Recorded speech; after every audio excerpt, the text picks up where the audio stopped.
The first thing he sensed was the taste of dirt in his mouth. Not asphalt, not blood, dirt specifically. Damp and rich. Then the smell. Manure and wet wool and something sour. Then the sound. A bleat, quiet and persistent. He opened his eyes and saw a face. A bony goat stood right above him, looking down with an expression as if he were the one who owed her an explanation. Two more stood nearby, just as skinny, just as dejected. Further away lay a sheep. It wasn't moving. Only its side rose and fell almost imperceptibly. A dog sat by the fence and looked at him without malice, just wearily, as if it had long since stopped waiting for anything good. He tried to stand up and coughed so hard he doubled over. His lungs were on fire. His arms were thin. His knees were sharp. His body felt like someone else's. Everything felt foreign. And then a ringing sounded in his head, clear and cold, like a glass bell right behind his nose. Lines flashed before his eyes. Shepherd system activated. Herd count, 3 goats, 1 sheep, 1 dog. Overall herd health, 31 out of 100. Herd survival forecast, 4 days. He blinked. The lines didn't disappear. He blinked again. The lines grew brighter. 4 days. He had 4 days to keep from dying a second time. He sat down on the ground and looked around. A pen, a crooked fence made of gray poles. Beyond the fence, a dirt road. Beyond the road, low houses with thatched roofs, smoke rising from the chimneys. A dog was barking somewhere. Somewhere, an axe was chopping. A village, small and poor. A name popped into his head. Caden Moore, 15 years old, son of a late laundress, stepson of a dead man who'd left him 5 head of livestock and a debt to the Baron. 27 days until tax collection. 5 head of marketable livestock and a sack of wool. If he didn't turn them in, it meant hard labor. For life. He looked at his flock. 3 goats whose ribs were sticking out through their skin. A sheep that looked as if it had decided to die last week but had forgotten. A dog that weighed 10 kilograms when the normal weight was 25. This wasn't a herd. It was a hospice. And then he felt something click in his head. Not from the system, from himself. He looked at the goat on the left, the very one that had been standing over him, and he saw it. Dull fur, an underdeveloped udder, cloudy eyes with a yellowish tinge to the sclera. Liver, definitely the liver. Ketosis, early stage, fed nothing but straw, no grain, no minerals, not a gram of salt. He shifted his gaze to the second goat. She was limping on her left hind leg. The hoof, most likely interdigital rot, advanced. The third goat, the smallest one, shivering, a fever, probably pneumonia. He didn't need a system to see this. 27 years of life on a farm near Busan, thousands of goats, thousands of cows, hundreds of nights in the barn with a flashlight when a calf couldn't be delivered. He was a veterinarian. He was an animal husbandry specialist. He knew more about hooves and scabs and diets and milk yield genetics than all the residents of this village combined over generations. And now, a panel hung above every animal. The system showed what he already saw, but added something new. Above the first goat. Goat, 3 years old. Health, 38 out of 100. Hidden potential, B. Chronic rumen acidosis. Above the second one. A 4-year-old goat. Health, 29 out of 100. Hidden potential, C. Condition, putrid pododermatitis. Above the third one. A 2-year-old goat. Health, 22 out of 100. Hidden potential, A. Condition, bronchopneumonia. And then he looked at the sheep. A 6-year-old sheep.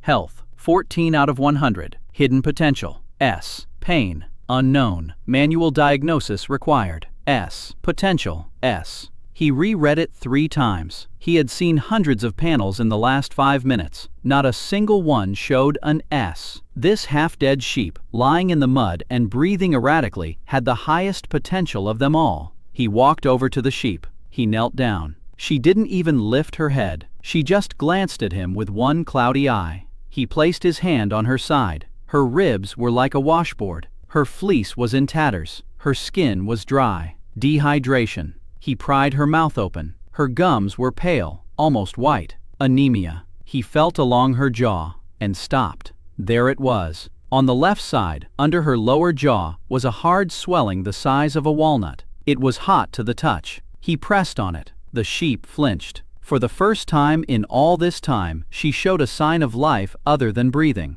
A tooth abscess. She couldn't chew. 3 months, maybe longer. The feeder was full, yet she was starving to death because every chewing motion caused pain so intense it made her vision go dark. He looked around. A rusty knife lay in the corner of the pen. A rope hung on the wall. Hazel bushes and young willows grew beyond the fence. Willow bark, a natural antiseptic. Salicylic acid. He stood up and walked toward the trees. His hands were shaking. His lungs were wheezing. His knees were buckling. The body of a 15-year-old boy who lived on scraps and slept on straw. But his mind was clear and focused. He knew what to do. He always knew what to do when it came to animals. He peeled off the bark. He found a stone and ground it into a paste. He drew water from the well behind the barn. He prepared the decoction in an old pot he found under an overturned trough. He returned to the sheep. He tied her head to a post with a rope, not too tight, just enough so she wouldn't struggle. He opened her mouth. He found the abscess. A rusty knife. Not sterile, not ideal, but if he didn't lance it now, in a week it burst on its own, and sepsis would kill her within a day. He made an incision. Thick, foul-smelling pus gushed out. The sheep bleated. The dog leaped to its feet. The goats scurried into a corner. He rinsed the wound with the bark decoction. He rinsed it again and again. Then he dissolved a pinch of salt, which he'd found in a tin can under the shed's roof, in warm water.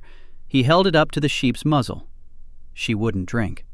He dipped his finger in and ran it along her gums. Salty water. She twitched her tongue. Then she reached for the bowl and began to drink. Slowly, sip by sip. He sat on the ground beside her, holding the bowl. His back ached. A cough tore at his throat. His fingers were covered in pus and blood. But he sat there and held it. It was getting dark. The village was growing quiet. He could hear voices beyond the fence. Someone walked by and stopped. A boy's voice said that Sophia was messing around with a dead animal again. Another one laughed. A third suggested throwing manure at her. Caden didn't turn around. A minute later, they left. He sat with the sheep until dark. Then he got up and tended to the goats. The third goat, the one that was trembling. Pneumonia. She needed warmth and something to drink. He dragged her into the barn. He plugged the cracks in the walls with straw. He found an old rag and covered her back with it. He gave her some warm water to drink. The second goat. Hoof. He examined it. A putrid smell. The interdigital cleft was clogged with dirt and inflamed. He cleaned it out with a knife, rinsed it, wrapped it in a rag. The bandage needs to be changed every day. The first goat, rumen acidosis. She needs a proper diet, not straw, grass, fresh, with minerals. He went outside the fence and, in the light of the last few minutes before sunset, gathered an armful of clover and young nettles. He returned. The first goat sniffed it and began to eat, greedily, quickly. He took some away. You can't give her too much at once. Her rumen isn't used to it. If you overload it, it'll swell until it bursts. Small portions, every 2 hours. He divided the grass into 4 piles and set a mental alarm for himself. It was dark and smelly in the barn. He sat down in a corner. The dog came over and lay down beside him. He didn't snuggle up. He just lay there, as Zayden placed his hand on the dog's head. The panel above the dog. Dog, 4 years old. Health, 33 out of 100. Hidden potential, A. Ailments, chronic malnutrition and post-traumatic stress. Hidden line blocked. Requires 40 care points. He scratched the dog behind the ear. The dog closed its eyes. Caden closed his own. He woke up to the sound. A quiet one. The sheep was standing. For the first time in who knows how long, she was standing on all 4 legs. Wobbling, but standing. The panel above her had changed. Health, 19 out of 100. It had been 14, 5 points overnight. And a new line. Loyalty, 12. Hidden line detected. Golden horn sheep Aurelia. Potential, S. Requires 40 care points to awaken. He reread it. Aurelia, the golden horn sheep. He looked at her. dirty, skinny, with tufts of gray wool and a festering wound on her jaw. Aurelia, he snorted, and then he smiled. For the first time in 2 lifetimes, it chimed again. Care points credited, plus 14, 8 for treating the abscess, 3 for proper hydration, 3 for night watch, total balance, 14 out of 40. He stood up, his whole body ached, every joint, every muscle. A cough jolted him with every breath, but his head was clear. He looked at his flock, 5 creatures that were dying yesterday. Today, one of them is standing. 26 days until the roundup. 5 head of marketable livestock and a sack of wool. He has 26 days. He has hands that know what to do. He has a system that counts every step. That will be enough. The morning began with stinging nettles. Caden went out beyond the fence before dawn and gathered grass until his fingers turned red from the stings. Young stinging nettles, clover, plantain, dandelion. He divided everything into bundles. Each goat got its own set. The first one, with acidosis, got more clover and a smaller portion. The second one, with a sore hoof, got plantain in water for soaking. The third one, with pneumonia, got a warm drink in soft grass that didn't require much chewing. Aurelia the sheep got a separate ration, soaked clover, finely chopped. Her jaw still hurt. Chewing was hard, but she had to. He returned to the pen and began feeding them. The goats were eating. Aurelia was eating, slowly, carefully, but she was eating. The panel showed a health score of 21, 2 points for the morning feeding. He turned his attention to the dog. The dog was sitting by the fence, looking at the road. Caden placed a bowl of water and the leftover porridge he'd found in a pot in the shed in front of him. The porridge was from yesterday and had already gone sour, but the dog ate it all in 20 seconds. The dog's health was 34. It had been 33. 1 point. Not enough. He needs protein, meat, or at least eggs. But he has 0 money. Absolutely none. There wasn't a single coin in the pockets of Caden's holy pants. He sat down on an upside-down bucket and began to think. 26 days, 5 heads, a sack of wool. The wool from Aurelia is now just rags of dirt. Goat wool is short and coarse. He won't be able to fill a sack. The goats aren't producing milk because they're all sick. Their meat is worthless, nothing but bones and tendons. The Baron wants marketable livestock. That means healthy animals of normal weight. Right now, not a single one of the 5 would pass even the most lenient inspection. He has 26 days to turn 5 half-dead animals into market-ready stock. At the farm near Busan, he did this with veterinary drugs, commercial feed, heated stalls, and ultrasound scanners. Here, all he has is a rusty knife, a well, and a fence that collapses if you lean on it. He closed his eyes.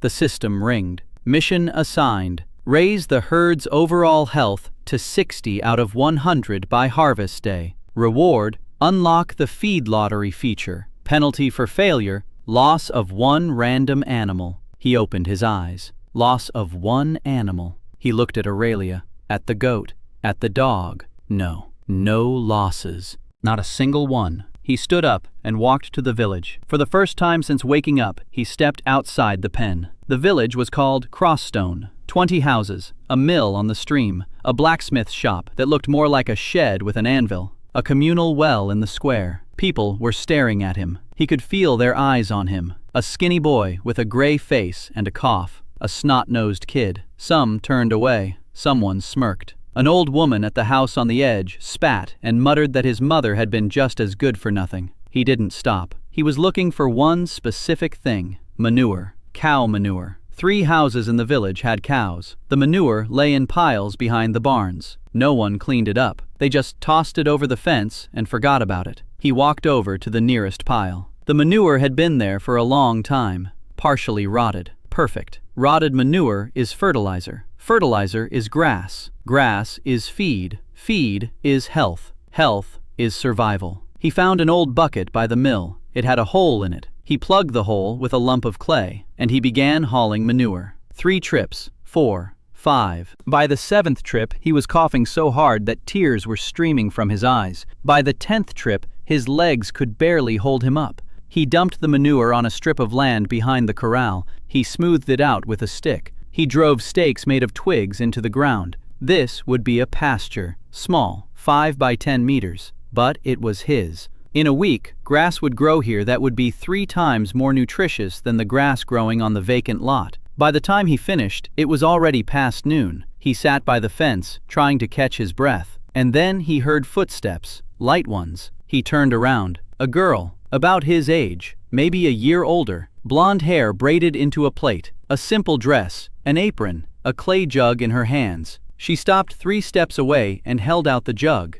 Water, clean and cold. He took it and drank half in one gulp. She said her name was Ilara Wayne, the miller's daughter. She'd seen him hauling manure all morning and thought he needed a drink. He thanked her. She didn't leave. She stood there looking at the pen. Then she asked if it was true that his sheep had given birth. He nodded. She said the whole village already knew. The village elder said he was lucky, but Ilara had seen him lancing the abscess last night. She'd been standing around the corner of the barn. She'd seen everything, and it wasn't luck. He looked at her closely. The system displayed a panel, not over the animal, but over the person. Ilara Wayne, 16 years old. Gift, keen hearing. Gift rank, F. Loyalty, 15. He blinked. The system works with people, too. And this girl already had a loyalty rating of 15, simply because he'd healed the sheep right before her eyes. She said her father was sick, coughing up blood, for 3 months now. A doctor from town had come once. He said they needed a potion from the capital. It costs 20 silver coins. They don't have a single one. She fell silent. Then she added that they had a goat, a milking goat, but the milk is strange, watery. Her father drinks it every day and isn't getting any better. Caden stood up. He asked to see the goat. They came to the mill. Behind the house, in a small pen, stood a goat. Brown, medium-sized, healthy at first glance. But Caden saw the panel. Goat, 5 years old. Health score, 52 out of 100. Condition, subclinical mastitis of the left front quarter of the udder. He crouched down and felt the udder. The left front quarter, slightly firmer than the rest, slightly warmer, not swollen, not red. Visually, nothing was noticeable, but he knew. On the farm near Busan, they checked every cow every day, the California mastitis test. He'd performed thousands of them. There's no test here, but his hands remember. He told Ilara that her goat was sick. Mastitis, inflammation in the udder. Milk from the affected quarter contains inflammatory cells and bacteria. It has 0 nutritional value. It's not harmful to a healthy person, but it doesn't help the sick one either. Ilara stared at him with wide eyes. He asked if they had any honey. She nodded, a little. He asked for a clean cloth and hot water. He washed the udder. He expressed the milk from the affected quarter. It was watery with a slight yellowish tint. He threw it away. Then he massaged the quarters with gentle movements. A massage, improved blood flow, relief from congestion. He did this for 10 minutes. Then he coated the teats with honey.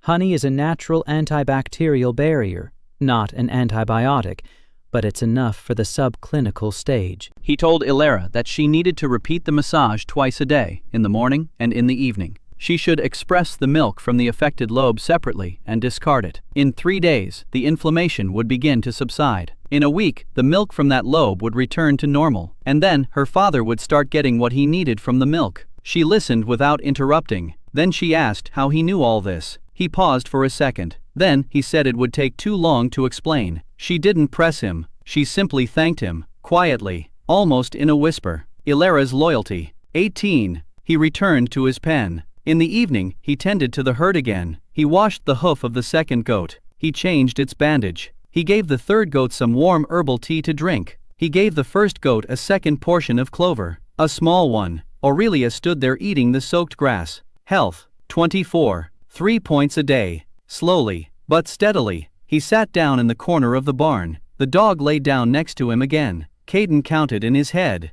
25 days. Herd health, 34. Needs 60. 26 points in 25 days. Just over 1 point a day. Maybe, if nothing goes wrong, if no one gets sick again, if there's enough feed, if his body can hold out. A lot of ifs. He closed his eyes. The system beeped. Care points were credited. +6. 2 for hoof care, 2 for feeding, 2 for treating Ilara the goat. Total balance, 20 out of 40. Halfway there. He was halfway to awakening Aurelia. He didn't know exactly what would happen when the golden horned line was activated, but he knew one thing. This sheep wouldn't just survive. This sheep would change everything. On the 4th day, the 3rd goat stopped trembling. Her fever had broken. Caden checked her twice, in the morning and in the evening. Her breathing was more even. Her eyes were clearer. Health, 31. It had been 22 on the 1st day. 9 points in 4 days. The fastest progress of all 5. A young body, 2 years old. Her immune system hadn't been completely destroyed yet. She'd pull through. The 2nd goat was limping less. Her hoof was drying out. The bandages were working. Health, 37.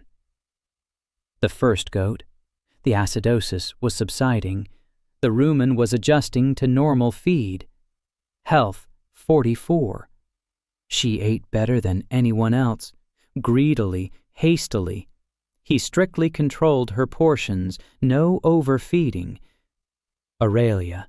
Health, 29. Slowest of all, 6 years old. The exhaustion had lasted for months. The abscess had healed, but her jaw still hurt. She chewed carefully, in small portions, but she chewed. And every day, the monitor showed +1, +2. Aurelia's loyalty, 18. Dog. Health, 38. 5 points. Caden found food for him. Not meat, frogs. He went to the stream behind the mill and caught frogs with his bare hands. Disgusting, slippery, but protein is protein. The dog ate them whole, bones and all, skin and all, and he came back to life right before his eyes. The herd's overall health was 36. It had been 31 on the 1st day. The system required 60 by the 27th day. 23 days left. 24 points. 1 per day. He'll make it, if nothing goes wrong. It happened on the 5th day. He went out to the pen in the morning and saw that the gate was open. The goats were standing inside. Aurelia was lying in her spot. The dog was gone. He walked around the pen. Footprints on the ground. Big ones. Heavy boots. Someone had opened the gate during the night. Didn't steal anything, just opened it, so the animals would run off. The goats didn't leave, because they were used to the pen. But the dog was gone, or had been chased away. Caden ran. His body coughed and wheezed and his legs buckled, but he kept running, through the village, past the houses, past the blacksmith shop, to the vacant lot on the outskirts. He found the dog 20 minutes later. The dog was sitting at the edge of the forest, whimpering. There was a fresh scrape on its side. Someone had kicked it. Hard. Caden crouched down beside him. He examined him. A rib, not broken. A bruise, painful but not life-threatening. The dog's health was 35. It had dropped by 3 points. He waited until the dog caught his breath. Then he slowly led him back. The dog was limping on his right front leg. The paw was bruised as well. In the village, he saw who had done it. Borg was standing by the well. He was burly and broad-shouldered, with a head like a cauldron, arms like logs. The gift of stone skin. It meant his body was covered with a stone crust in moments of danger. A punch wouldn't break through it. A knife wouldn't cut it. Borg was a butcher, literally. He slaughtered livestock for the village, and figuratively speaking, too.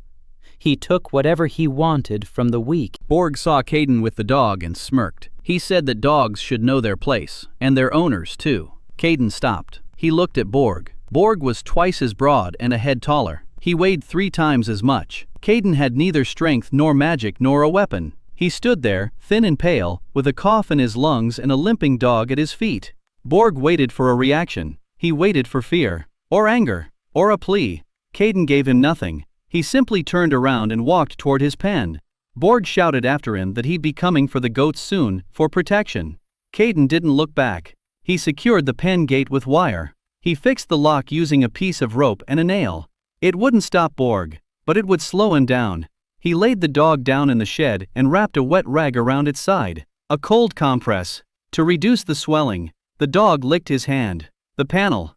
The dog's loyalty is 14. It used to be 11. 3 points for finding him, bringing him back, and treating him. The dog's hidden line is still blocked. It needs 40 care points. He has 22. 18 more until he wakes up. On the 6th day, Ilara came. She didn't bring water. She brought bread. Half a loaf. Warm, fresh from the oven. He took a bite and almost cried. He hadn't eaten a proper meal in 2 days. The frogs he'd caught for the dog were the only protein in his diet. The bread was warm and soft, and it was better than anything he'd eaten in his previous life. Ilara said that her father was feeling better. The milk from the healthy quarters of the udder was clean and rich. He drinks it every morning and evening. The cough hasn't gone away, but it's become less frequent. He ate porridge yesterday, a full bowl for the first time in a month. She said this calmly, but her voice trembled slightly. Then she looked at the dog. She asked what had happened. Caden said it was Borg. She pressed her lips together. She was silent for a moment. Then she said that Borg had been taking people's livestock for 2 years now. He says he's protecting the village from wolves, but there haven't been any wolves for 3 years. Everyone's afraid of him. He's as tough as nails. Even the blacksmith doesn't mess with him. Caden nodded. He didn't tell her he had a plan, because there wasn't a plan yet. There was only a dog with A-level potential and a hidden lineage. And 18 care points until awakening. On the 7th day, what he'd been waiting for happened. Early in the morning, he was feeding Aurelia when the system beeped, not like usual, louder, brighter. The pet food lottery has been unlocked. Weekly drawing. He mentally opened the panel. An animation. 3 cards, face down. He chose the middle one. The card flipped over. Moon grass, rarity B. Description: silvery grass that grows in the moonlight. Accelerates tissue regeneration in ungulates threefold. Single dose. Location: a clearing by Silver Creek, within a 2-kilometer radius of his current position. He left the corral and headed toward the creek. Ilara watched him from the mill's porch. He didn't explain. Silver Creek was beyond the forest, a half-hour walk. His body wheezed and protested with every step, but he kept going. In the clearing by the stream, he found it. A silvery tuft of grass. Thin stems with a faint glow. Invisible in daylight. Almost. Only if you knew where to look. He plucked it.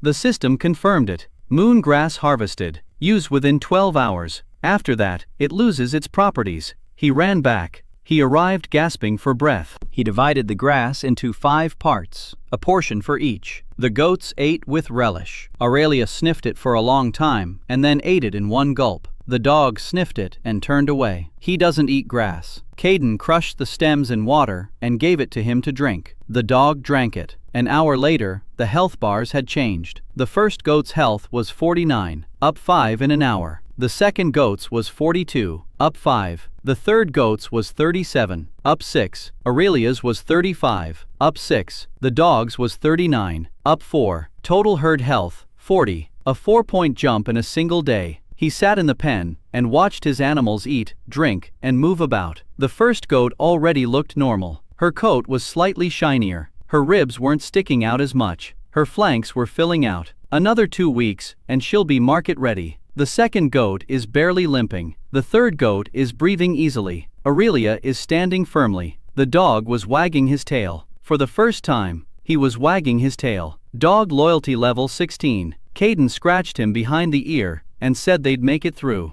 The dog looked at him, and Caden could have sworn the dog believed him. That evening, Ilara came by again. She was excited. Her father had got out of bed on his own, all by himself. He walked to the mill. He checked the millstones. He sat on the porch. He drank some milk. He said he hadn't felt this good in a long time. Elara spoke quickly and quietly. Her eyes were shining. She asked if she could help with his herd. He nodded. He needs help. His body can't take it anymore. Every evening he lies in the barn, too exhausted to move. One more person means 2 more hands. She said she'd come by in the morning and in the evening. Elara's loyalty, 20. The system issued a notification. Loyalty 20 has unlocked an ally's ability. Elara Wayne. Ability, keen hearing, active. Elara is able to hear the pain of animals within a 50-meter radius. He looked at her. She didn't know. She didn't understand that her trash gift was worth more than any knight's flaming sword. She hears pain. She hears what he sees.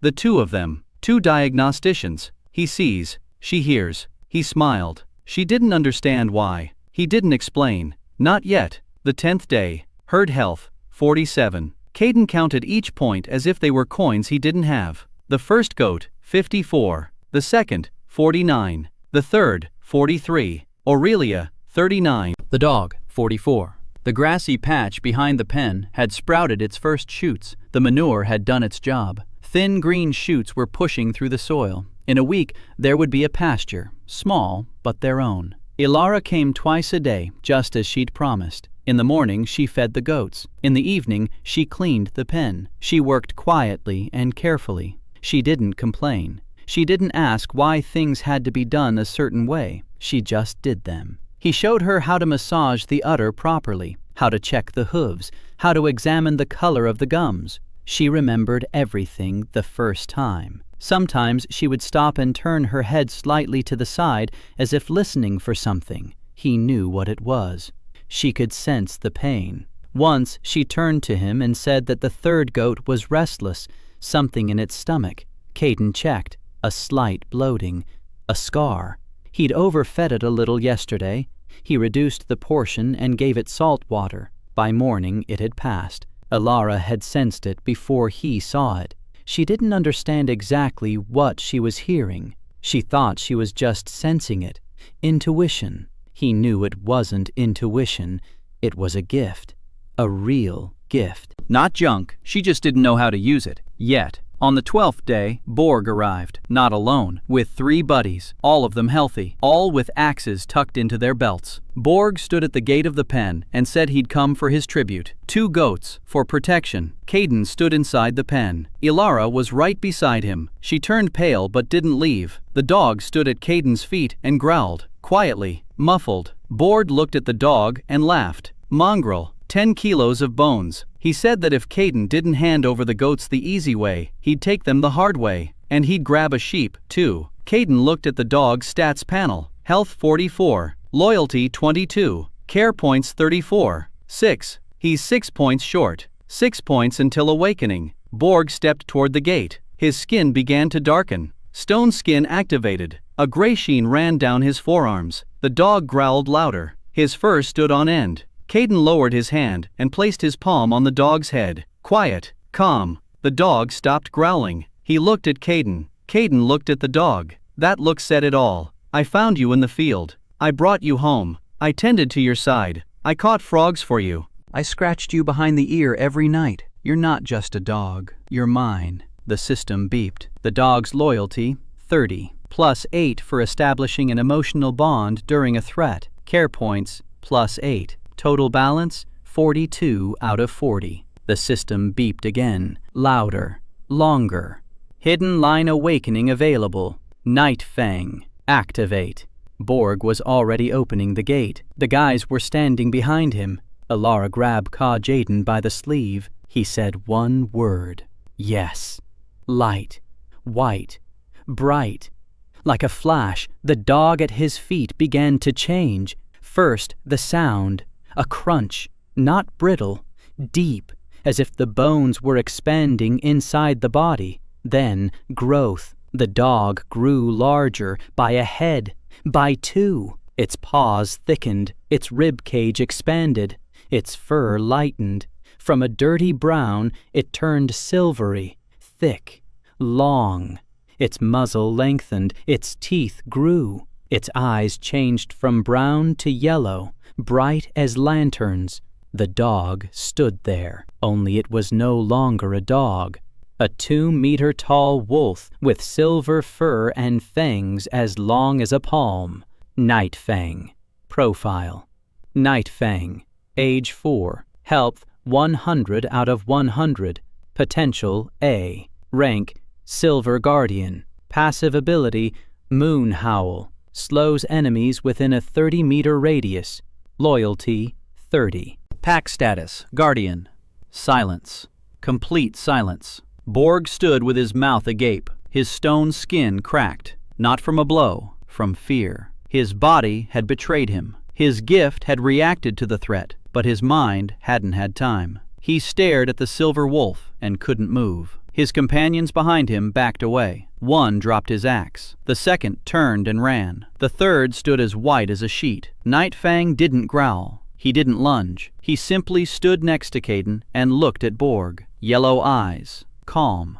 Patient. As if giving him time to make a decision. Borg made his decision. He fell to his knees. Not from a blow. From realization. He realized he was facing something his stone skin couldn't stop. Caden took a step forward. He looked down at Borg. For the first time in the life of this body, he was looking down on someone. He said not to touch his herd. Ever. And not a single animal in this village either. Borg nodded. Quickly. Several times. Caden stepped back. Night Fang didn't move for another 3 seconds. Then he turned and walked back to the pen. He lay down against the wall. He rested his head on his paws and closed his eyes, as if nothing had happened. System. Shepherd's reputation plus 200. Rank upgraded. Access to wolf bloodlines granted. Ilara stood nearby, holding her breath. Then she exhaled. Then she looked at Caden. He saw something in her eyes he hadn't seen before. Not fear, not surprise, something else. She said that he wasn't like they said he was. He nodded. She was right. He wasn't like that. The villagers had gathered around the pen. People stood and watched. In silence, the village elder pushed his way to the front. He looked at the wolf. He looked at Caden. He wanted to say something. He didn't. He turned and walked away. The people stood there for another 10 minutes. Then they began to disperse. Caden heard whispers. Shepherd. Someone had said the word shepherd. He didn't know who, but the word hung in the air. He walked into the pen, sat down next to Night Fang, placed his hand on the silvery fur. Warm, thick, soft. A dog. His dog.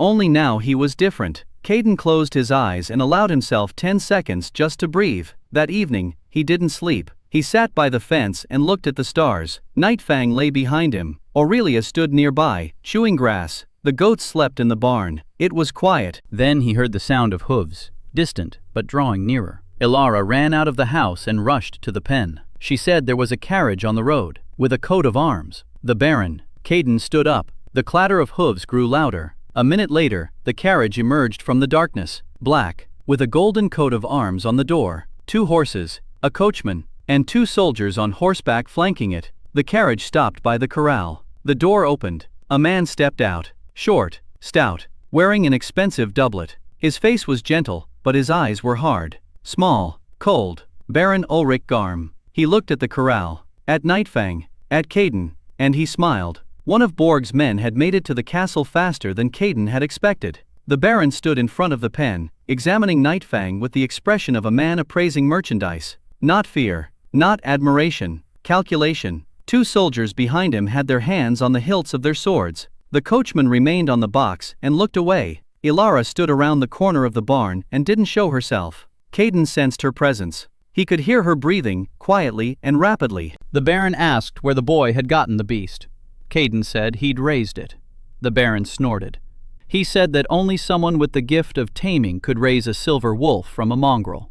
And according to the Chancellery's records, Caden Mora had no such gift. He was empty. So either the boy was lying and had stolen the beast, or the Chancellery had made a mistake. The Baron preferred the second option, because the first meant hard labor and the second meant profit. He spoke calmly, as if discussing grain prices. Then he saw Aurelia. She was standing in the corner of the pen. In the moonlight, her fur glimmered slightly, not gold yet. The line hadn't awakened. But something was already changing. The hue. The texture. The Baron stepped closer. He narrowed his eyes. He asked what breed she was. Caden said she was just an ordinary sheep. The Baron didn't believe him. He reached out toward Aurelia through the fence. Night Fang raised her head. She didn't growl. She just raised it. And looked. The Baron withdrew his hand. Slowly. He turned to Caden and said he would take the sheep as a gift for the king. For a generous compensation, of course.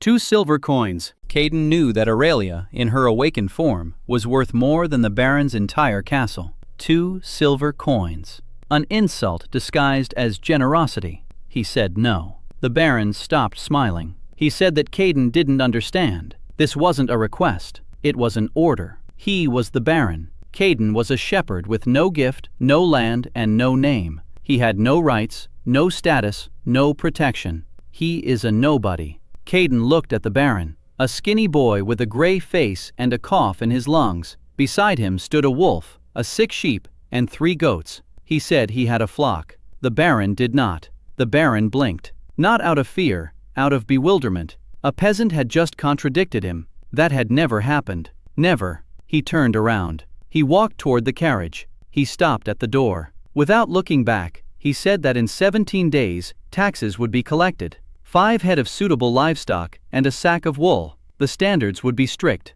Very strict. If even one animal fails inspection, that means debt. If debt, that means hard labor. And a wolf won't help, because a wolf isn't livestock. A wolf doesn't count. The door slammed shut. The carriage set off. The clatter of hooves faded into the darkness. Silence. Caden stood there counting. 5 heads of suitable livestock. 3 goats and a sheep. 4. The dog doesn't count. Neither does the wolf. He's 1 animal short. 1 head. He asked the system a question. Could he acquire a new animal? The system replied. A new animal can be added to the herd through purchase, finding, or taming a wild beast. Purchase. 0 money. Finding. Where? Taming. What? He sat down on the ground. 17 days. He needed a 5th animal. And the herd's health is at 60. And a sack of wool. Aurelia hasn't been awakened yet. The wool from her is ordinary. He can't fill a sack with just 3 goats and 1 sheep. He needs to awaken Aurelia before harvest day. Care points, 42. That's enough. He needs 40. But awakening isn't just the push of a button. The system required a condition. Awakening the golden horned line is available during a full moon. The next full moon is in 9 days. 9 days of waiting. Then the awakening. Then another 8 days until the harvest. 8 days for the wool to grow back in its golden horned form and to gather a sack. Just barely. If the awakening is delayed by even a single day, there won't be enough wool. In the morning, he went to look for the 5th head. Ilara went with him. She left her father with a neighbor who stopped by to check on him every hour. They walked along the road toward the neighboring farmsteads. Caden asked everyone they met if anyone was selling livestock. An old woman laughed. She said she could sell him something, a dead rooster, for 1 silver coin. An old man at a farmstead across the river offered a kid. The price was 5 copper coins. Caden had 0 copper coins. He returned in the evening empty-handed. Ilara was silent. Then she said that there was another goat in their village. A stray, old and mean. It lived in a ditch behind the blacksmith's shop. No one could get near it. It butted people. It kicked. She bites. The blacksmith tried to catch her twice. Both times she broke his nose. Caden asked where exactly. They went to the smithy. The goat was standing in the ditch behind the smithy. Gray, large for a goat. Her horns were long and curved. Her eyes were fierce. She saw them and lowered her head, ready to butt. Caden stopped 5 meters away. The system displayed a panel. Goat, 8 years old. Health, 57 out of 100. Potential, B. Ailments, chronic stress and a long-standing dislocation of the right shoulder joint. He nodded. Now it made sense. She wasn't angry. She was in pain. Every step on her right front leg was painful. She attacked because she was afraid someone would touch her sore spot. Defensive aggression. He'd seen it hundreds of times. On farms, with dogs, in cats, in cows. An animal in pain won't let anyone near it. Not because it hates them, because it's afraid. He sat down on the ground, right in the mud. Ilara wanted to say something, but he raised his hand. Shh. The goat was looking at him. Its horns were pointed in his direction. He didn't move. He sat there, breathing. He waited. 1 minute, 2, 3. The goat raised its head slightly. It wasn't attacking. It was watching. 5 minutes. He slowly pulled a bunch of clover out of his pocket. He placed it on the ground in front of him. He moved his hand away. The goat looked at the clover, then at him, then at the clover. 7 minutes. She took a step, limping on her right front leg. Another step. She approached the clover, sniffed it, looked at Caden. He didn't move. She began to eat. He waited until she finished. Then he placed a second bunch, a little closer to himself. She approached. 8. A third bunch, even closer. She stood half a meter away from him. He could hear her chewing. He slowly reached out his hand, not toward her head, not toward her horns, toward her right shoulder. She flinched. She recoiled. He didn't move. His hand hung in the air. She stood there and watched. Then she took a step back. He placed his palm on her shoulder, gently. She flinched, but didn't strike him. He felt for the joint. There it was. A dislocation, an old one, healed improperly. The shoulder joint capsule is thickened. There's scar tissue all around it. It's not a dislocation, it's a subluxation that healed incorrectly. It can't be fully corrected without surgery, but the compensatory tension can be relieved. The surrounding muscles can be worked out. The pain can be reduced by 40 or 50%. He began to massage her, in circular motions, gently, deeply. The goat stood motionless. After 5 minutes, she turned her head and looked at him. Her eyes were different. Not angry, surprised. Ilara stood 5 meters away, watching with her mouth agape. For the first time in who knows how many years, the goat had allowed a human to touch her. Panel, loyalty 4, it was 0. Caden massaged her shoulder for 20 minutes. Then he stood up. The goat stood there and didn't leave. He placed another bunch of clover on the ground and walked away. After 10 steps, he turned around. The goat was following him, limping, slowly, but she was walking. The 3 of them reached the pen, Caden, Ilara, and the goat. Nightfang raised his head. He sniffed the air. He looked at the goat. The goat looked at the wolf. She froze. For a second. 2. Then she walked past him into the pen, as if a 2-meter-tall silver wolf were perfectly normal. Nightfang laid his head back on his paws. The system confirmed it. A new animal has been added to the herd. Herd size, 6. 3 goats, 1 sheep, 1 wolf, 1 stray goat. Total herd health, 48. Caden looked at the pen. 6. The Baron said 5 animals. He has 6. 1 spare. If something goes wrong with one of the animals, he has a spare. 17 days. Health, 48. Needs 60. 12 points in 17 days. Less than 1 per day. He's on track. Aurelia. 9 days until the full moon. Then the awakening. Then the wool. Then the sack. He looked at Aurelia. She was standing there, chewing grass. Calm. Patient. Health 39 out of 100. Potential S. Soon. He told her this quietly so no one would hear. Soon. Ilara stood nearby, watching the goat that had lain down in the corner of the pen and, for the first time in many years, was lying still, without pain, without fear. Ilara turned to Caden and said quietly that she had heard the goat in pain. Even as they were approaching the blacksmith's shop, she had heard it, like a sound, a faint, continuous like a creak that never stops. She thought she was imagining it. Now she understands it wasn't her imagination. Caden nodded. He said it wasn't her imagination. It's her gift. She hears pain. It's not a worthless gift. It's the most important gift he's ever encountered. She was silent for a long time. Then she said that no one had ever told her that. He replied that no one had known what to look for. Ilara's loyalty, 24. Night had fallen on Crossstone. Caden lay in the barn, Nightfang by the door, the goats in the corner, Aurelia nearby, the new goat by the wall, quiet. He closed his eyes and thought that for the first time in both his lives, he had something resembling a home. The 11th day. Caden knelt before Aurelia and changed the compress on her jaw. The wound from the abscess had healed, but the tissue around it was still swollen by evening. He applied soaked willow bark and held it in place while the sheep stopped jerking her head. Aurelia's health was at 43, 4 points in 2 days. She was gaining weight, slowly but surely. Her flanks had rounded out. Her fleece had stopped falling out in clumps. The new fleece was growing thick and strangely soft, not like that of an ordinary sheep, thinner, silkier. Caden ran his hand over her back and realized this was the beginning. The golden horned line was already breaking through from within.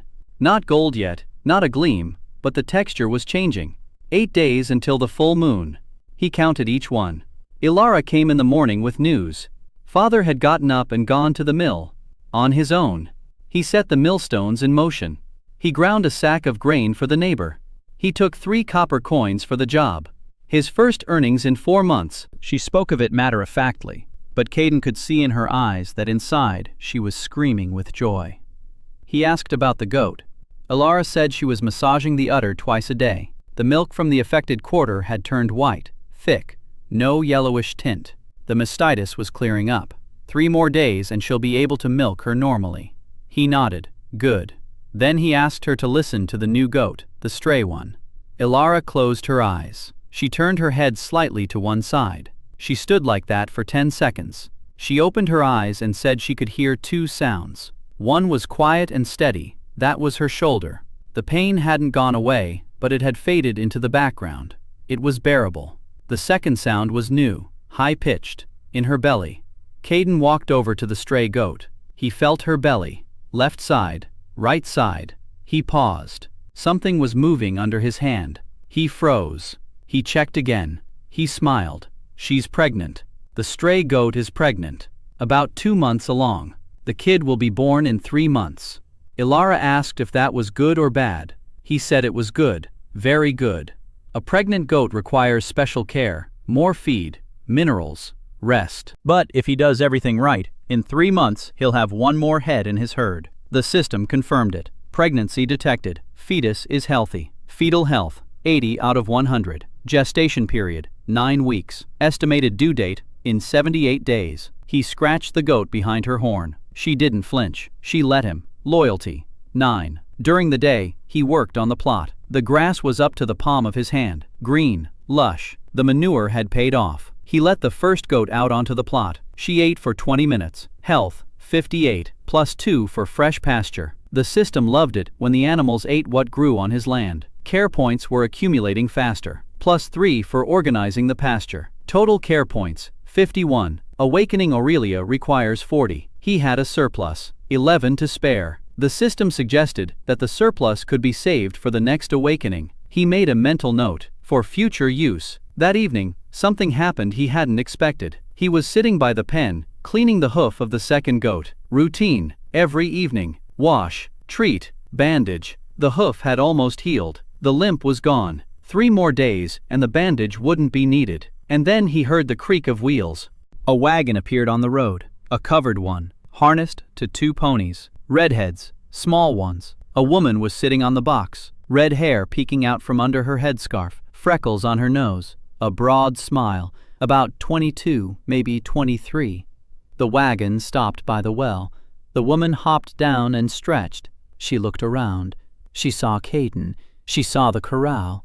She saw Night Fang. Her smile faded for half a second. Then she smiled even wider. She walked over. She introduced herself. Maggie O'Brien, a traveling merchant. She hauls goods between villages, fabrics, salt, spices, and sometimes medicine. She said she was passing through and heard a story in the neighboring village about a shepherd from Crosstone, a kid who'd raised a silver wolf from a mutt. She didn't believe it, so she came to see for herself. She looked. She believed it. She spoke quickly, jumping from one thought to the next. Her hands were constantly moving. She gestured and pointed. She asked if she could take a closer look at the wolf. Caden nodded. Night Fang raised his head and looked at Maggie. She crouched down and reached out her hand. Fang sniffed her hand. He didn't growl. Maggie laughed and said he smelled like moonlight. Caden didn't understand what that meant, but kept quiet. Then Maggie spotted Aurelia. She walked over to the pen. She looked. She touched the fur through the fence. She fell silent. For the first time ever, she fell silent. Then she turned to Caden and asked quietly what kind of wool it was. He said it was ordinary. She shook her head. She said she'd been transporting fabrics for 3 years. She knew wool. This wasn't ordinary. It was something she'd never seen before. Softer than silk, warmer than fur, and it had a certain sheen to it. Not quite gold yet, but close. She asked if he was selling the wool. He said not yet. She nodded. She said that when he was ready to sell, he should come to her first. She'd give him the best price. He asked how much. She named a figure. 10 silver coins per sack. Ordinary wool costs 2 copper coins per sack. 10 silver coins is 250 times more expensive. He didn't seem surprised. He said he'd think about it. She laughed and said she liked people who didn't jump at the first offer. The system displayed a panel.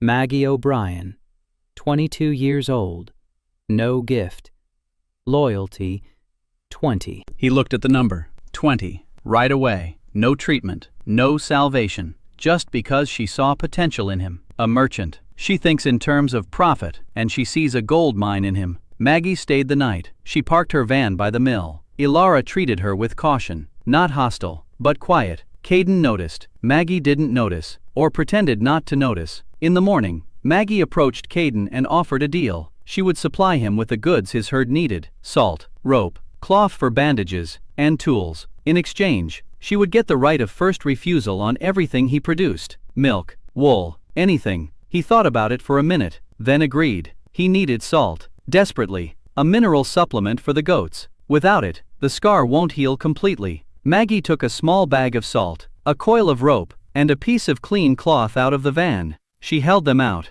He took them. She winked and said it was an advance, an investment. She was leaving but would return in 2 weeks. By then, she wanted to see the milk that heals the sick. She'd heard about that, too. He asked where. She shrugged and said her ears were longer than his goats. The van drove off. Caden stood there with the bag of salt in his hands, thinking that for the first time he had a resource he hadn't obtained with his own hands. Salt, rope, cloth, little things, but little things that change everything. He dissolved the salt in water and gave each animal a portion. The goats drank greedily. Aurelia drank slowly, and for a long time. The stray goat sniffed at it and turned away. Then she came back and drank. The system reacted immediately. Mineral supplement detected. Herd health +3. Overall health 51. Halfway there. 16 days until harvest. 9 points to the goal. 7 days until the full moon. At night, he lay in the barn and stared at the ceiling. Night Fang was breathing steadily by the door. Aurelia stood in the corner. She always stood at night. Sheep often sleep standing up, but now she turned her head and looked at him. In the darkness, her eyes glinted slightly. He looked at the panel. Aurelia's loyalty, 24. He told her quietly that in 7 days everything would change. She watched him. He could have sworn she understood. Day 14. Flock health. Herd 54. Caden worked like a machine. Morning feeding. Each got its own portion. Each got its own mix. The first goat got clover with salt. The second goat got soft grass and a hoof wash. The third goat got a warm drink and crushed nettles. The stray goat got a double portion and no sudden movements. Aurelia got soaked grass with a mineral supplement. Night Fang got frogs and fish that Caden had started catching in the stream with a homemade trap made of twigs. After feeding, the checkup, every animal, eyes, gums, hooves, coat, flanks, breathing, then grazing, one at a time in the paddock, 20 minutes each, then cleaning the pen.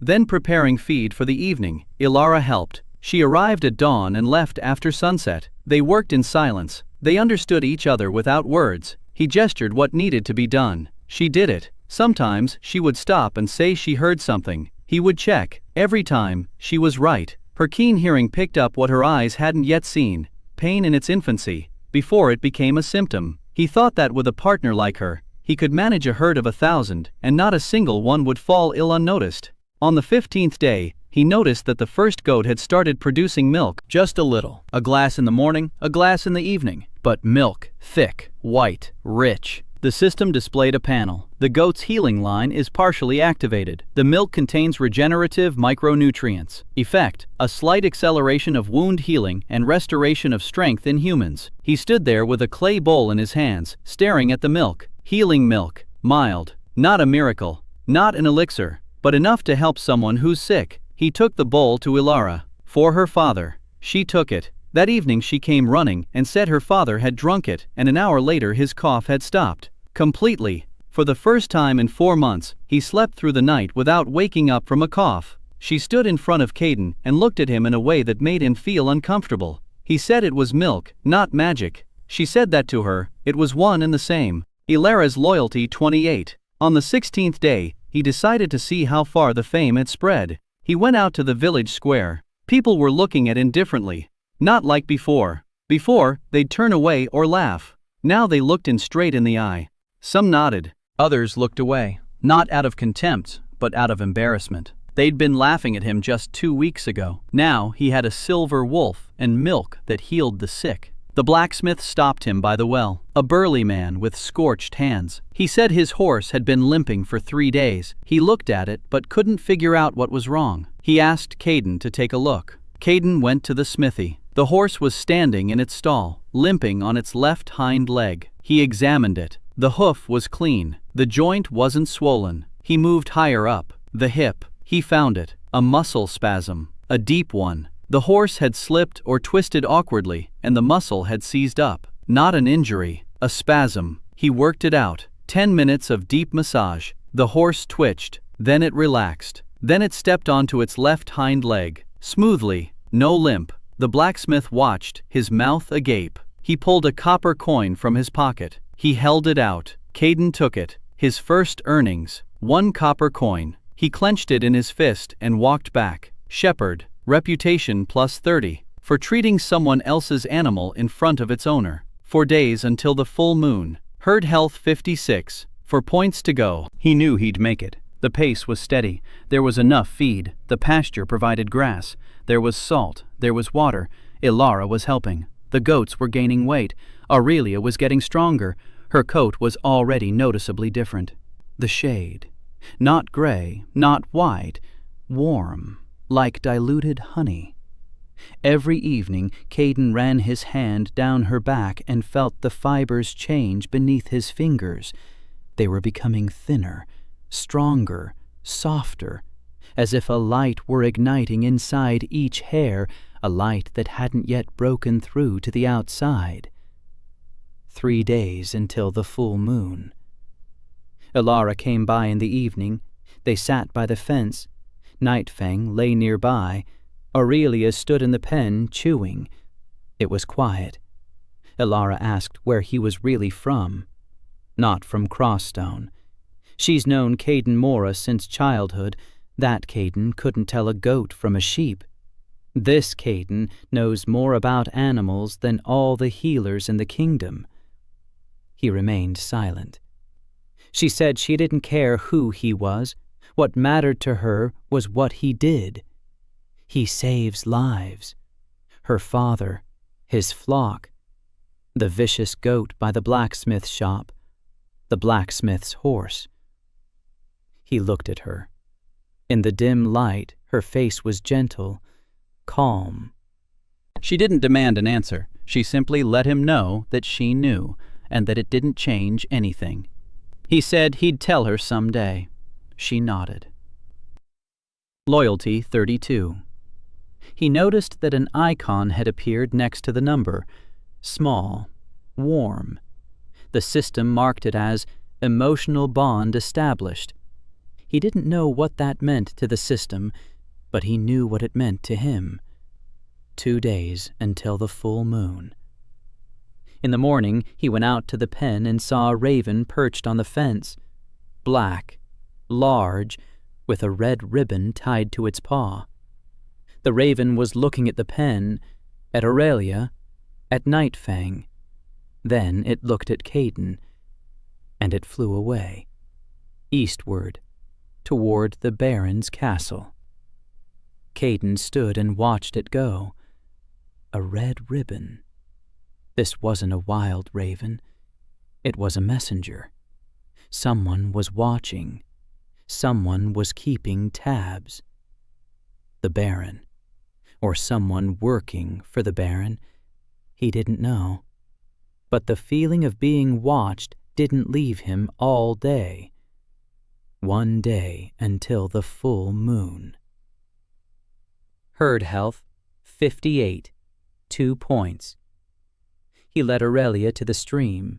He washed her fur, thoroughly, every tuft. The water was cold, but Aurelia stood calmly. She trusted him completely. Loyalty, 28. He combed her fur with his fingers, long, thick.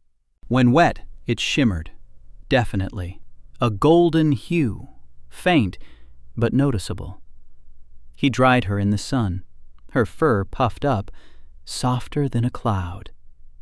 Tomorrow is the full moon. Tomorrow, everything will change.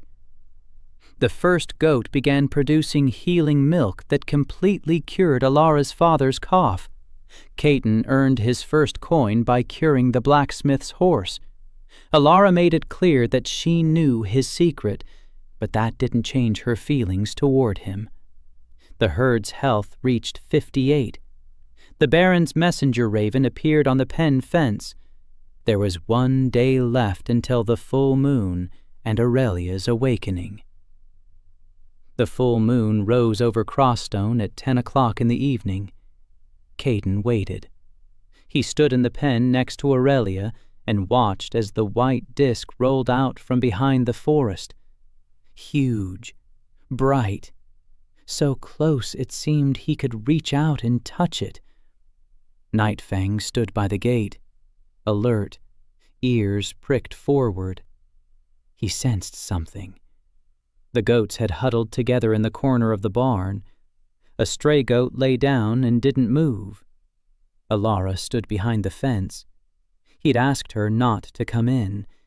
He didn't know what would happen. He didn't want to take any chances.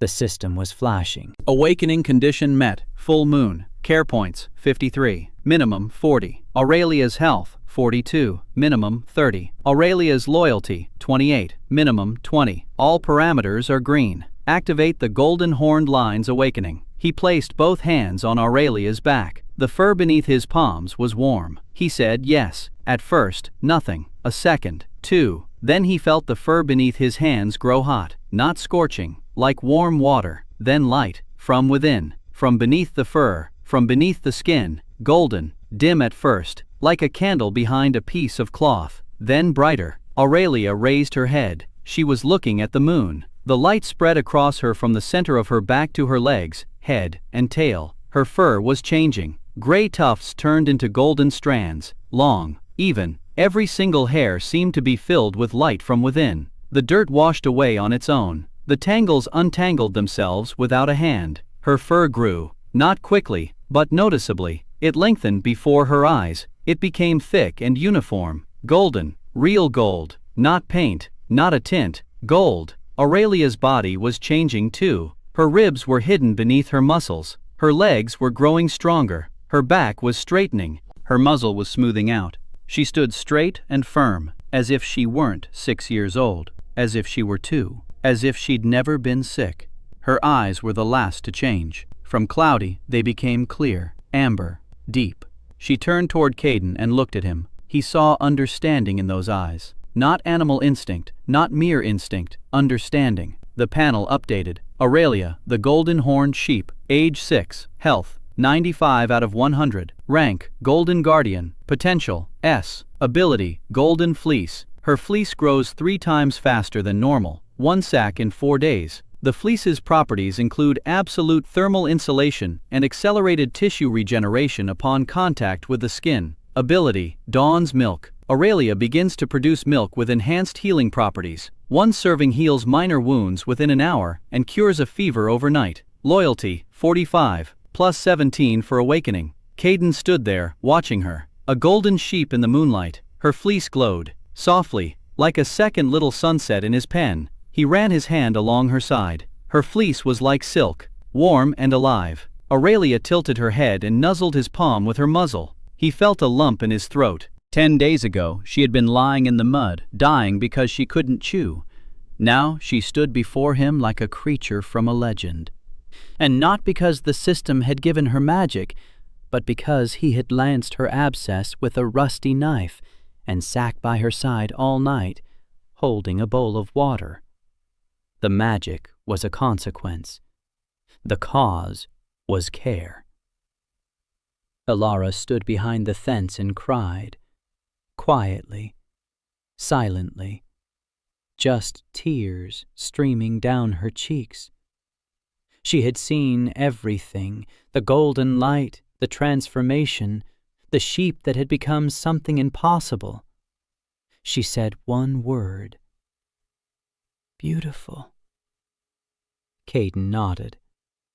Nightfang approached Aurelia. He sniffed her. Then he lay down beside her. A silver wolf and a golden sheep.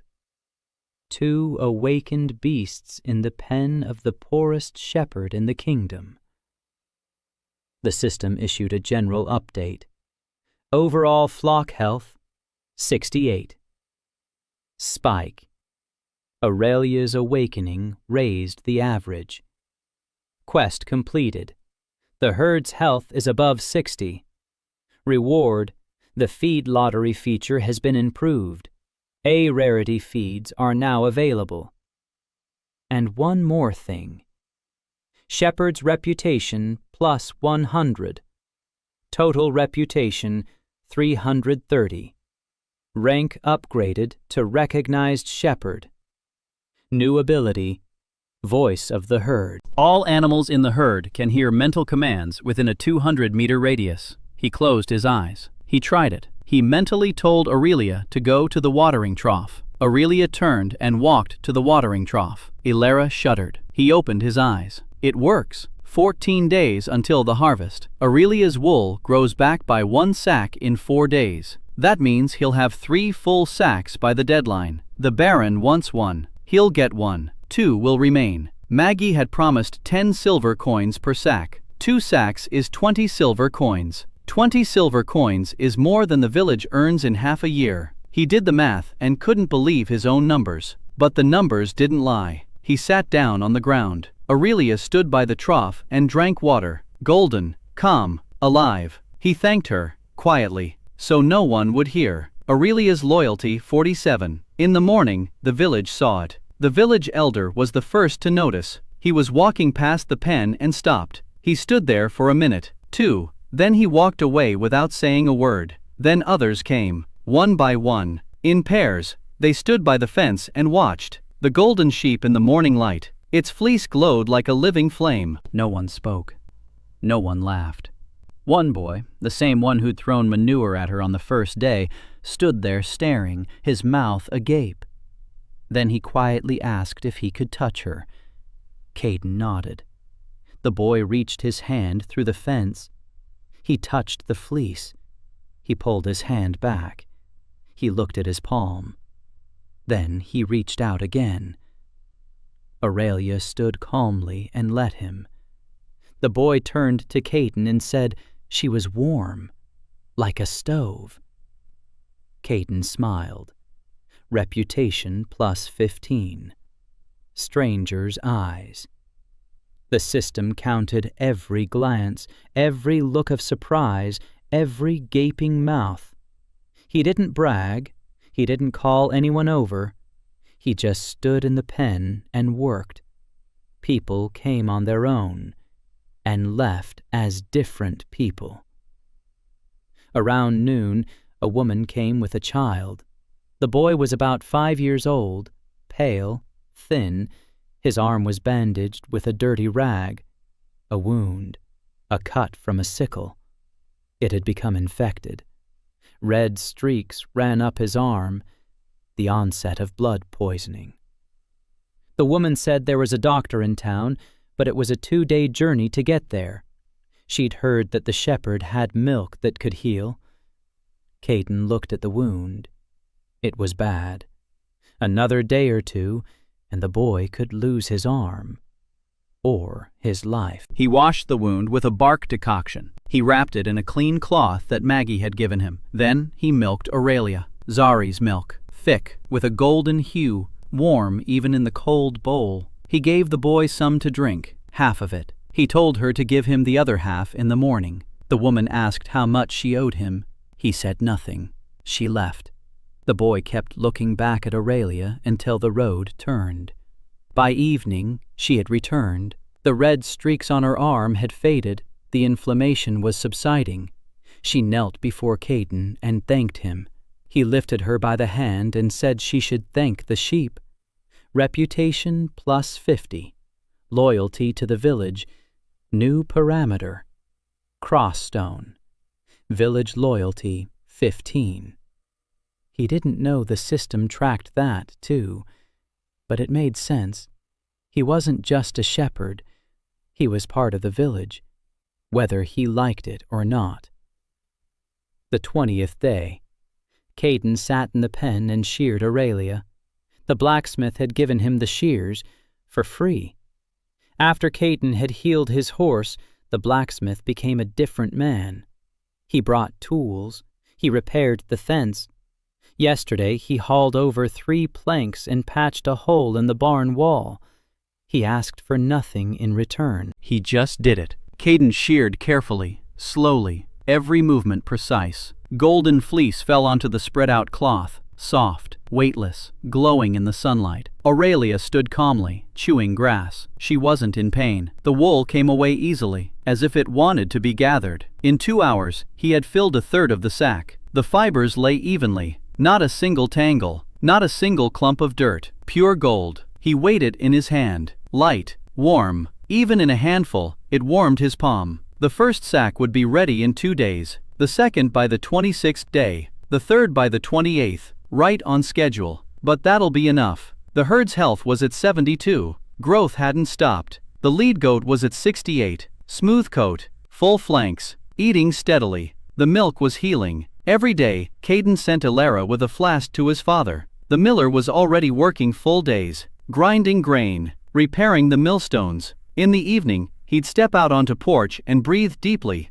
No cough, normal complexion. Ilara said he even hummed a song yesterday, for the first time in a year. Second goat, 62. The hoof has fully healed. No longer needs a bandage. She walks steadily, runs, jumps. The third goat, number 59. The pneumonia is gone. She breathes freely. She's gaining weight more slowly than the others, but steadily. The stray goat, number 61. Her shoulder doesn't hurt. Ilara confirms this. The sound of pain is gone. A slight background noise remains. Chronic, long-standing. It will never go away. But it doesn't interfere with her life. She eats normally. A lot. Enough for 2. A kid is growing inside her. The system shows fetal health at 88 out of 100. An excellent score. Night Fang is at 100. Stable. He isn't sick. He doesn't get tired. He patrols the pen at night. Ilara says that ever since he showed up, the wolves haven't come closer than a kilometer to the village. They used to howl at night. Now there's silence. On the 21st day, Caden finished his first sack of wool. Full, heavy, golden. He tied it shut with a rope and put it in the shed. He looked at it. 1 sack, 10 silver coins at Maggie's price, 2 copper coins at the price of regular wool, a difference of 250 times. And this was just the beginning. He stepped out of the barn. Standing by the fence was a man he hadn't seen before. Tall, thin, wearing a traveling cloak. Hood pulled up, his face in shadow. He stood there looking at Aurelia.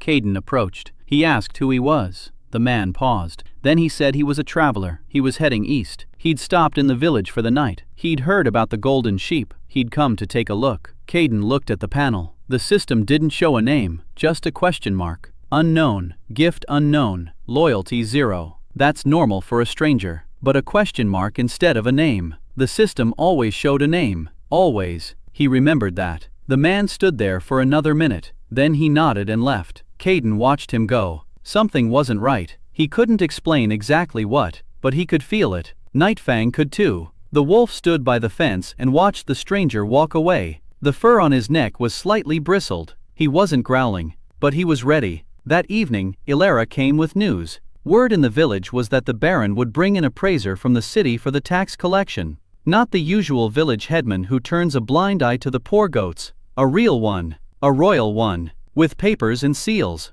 The Baron wants the inspection to be official, so that Caden wouldn't have a chance to cheat. Caden smirked. Cheat. His herd was in better condition than any herd in the 3 surrounding villages. Let him bring an appraiser. Let him bring 10. He stood in the pen and looked at his goats. Aurelia was golden. Nightfang was silver. 3 goats, strong and healthy. The stray goat was calm, with a kid inside her. This wasn't the herd of scrawny, sickly animals it had been 20 days ago. This was a herd that would make the appraiser eat his words. Day 22. In the middle of the night, he woke to a sound. Nightfang was growling, quietly, deeply. Caden got up. He stepped out of the barn. Moonlight. Not a full moon, a half moon, but enough to see. 3 figures stood by the fence, in dark cloaks, their faces covered. One of them was holding a rope, the second a knife. The third stood slightly behind them and watched. Caden froze. Nightfang stepped out from behind him. His silver fur stood on end. His eyes glowed yellow in the darkness. He growled, not quietly, at the top of his lungs. The sound pierced to the bone. Caden felt the air grow heavy. Moon howl. Passive ability. Slows enemies within a 30-meter radius. The trio flinched. The first dropped the rope. The second took a step back. The third stood his ground. The third didn't slow down. Caden looked at him. The panel. A question mark. The same stranger. The day traveler. He stood there, looking at Nightfang without fear. Then he raised his hand. On his shoulder, beneath his cloak, a mark flashed. Dark. Branded into the skin. Caden couldn't make it out in the darkness. The stranger spoke a single sentence. He said they thought all the shepherds had been slaughtered 200 years ago. Then he turned and walked away. The other 2 rushed after him. Nightfang flinched. Caden stopped him with a mental command. Stop. The fang froze. His fur lay flat, but his eyes continued to burn for a long time. Caden stood in the darkness and felt his heart pounding. The shepherds were slaughtered 200 years ago. They know. Someone knows that he is a shepherd. Not a village that whispers the word without understanding its meaning, but someone who understands. Someone who knows the history. Someone for whom the word shepherd means not a miracle but a threat. He returned to the barn. He lay down. He didn't sleep until dawn. Nightfang lay by the door and didn't close his eyes all night. In the morning, he examined the fence. Footprints. 3 pairs of boots. And a mark. On the post by the gate. Small. Burned into the wood. A circle with a crossed-out cross inside. He didn't know what it meant, but he knew it meant trouble. He scraped the mark off with a knife. The wood beneath it was hot, as if it had been burned just a minute ago, even though the strangers had left 5 hours ago. He looked east. That's where the 3 of them had gone, toward the Baron's castle, toward the cities and clans lying beyond the horizon, and the order he knew nothing about yet. 5 days until the gathering. He turned back to the pen. Aurelia stood there, looking at him, golden, calm. He told her in his mind that everything was all right. She tilted her head and went back to chewing. He wasn't sure everything was all right, but there were 5 days until the gathering. That first, then everything else.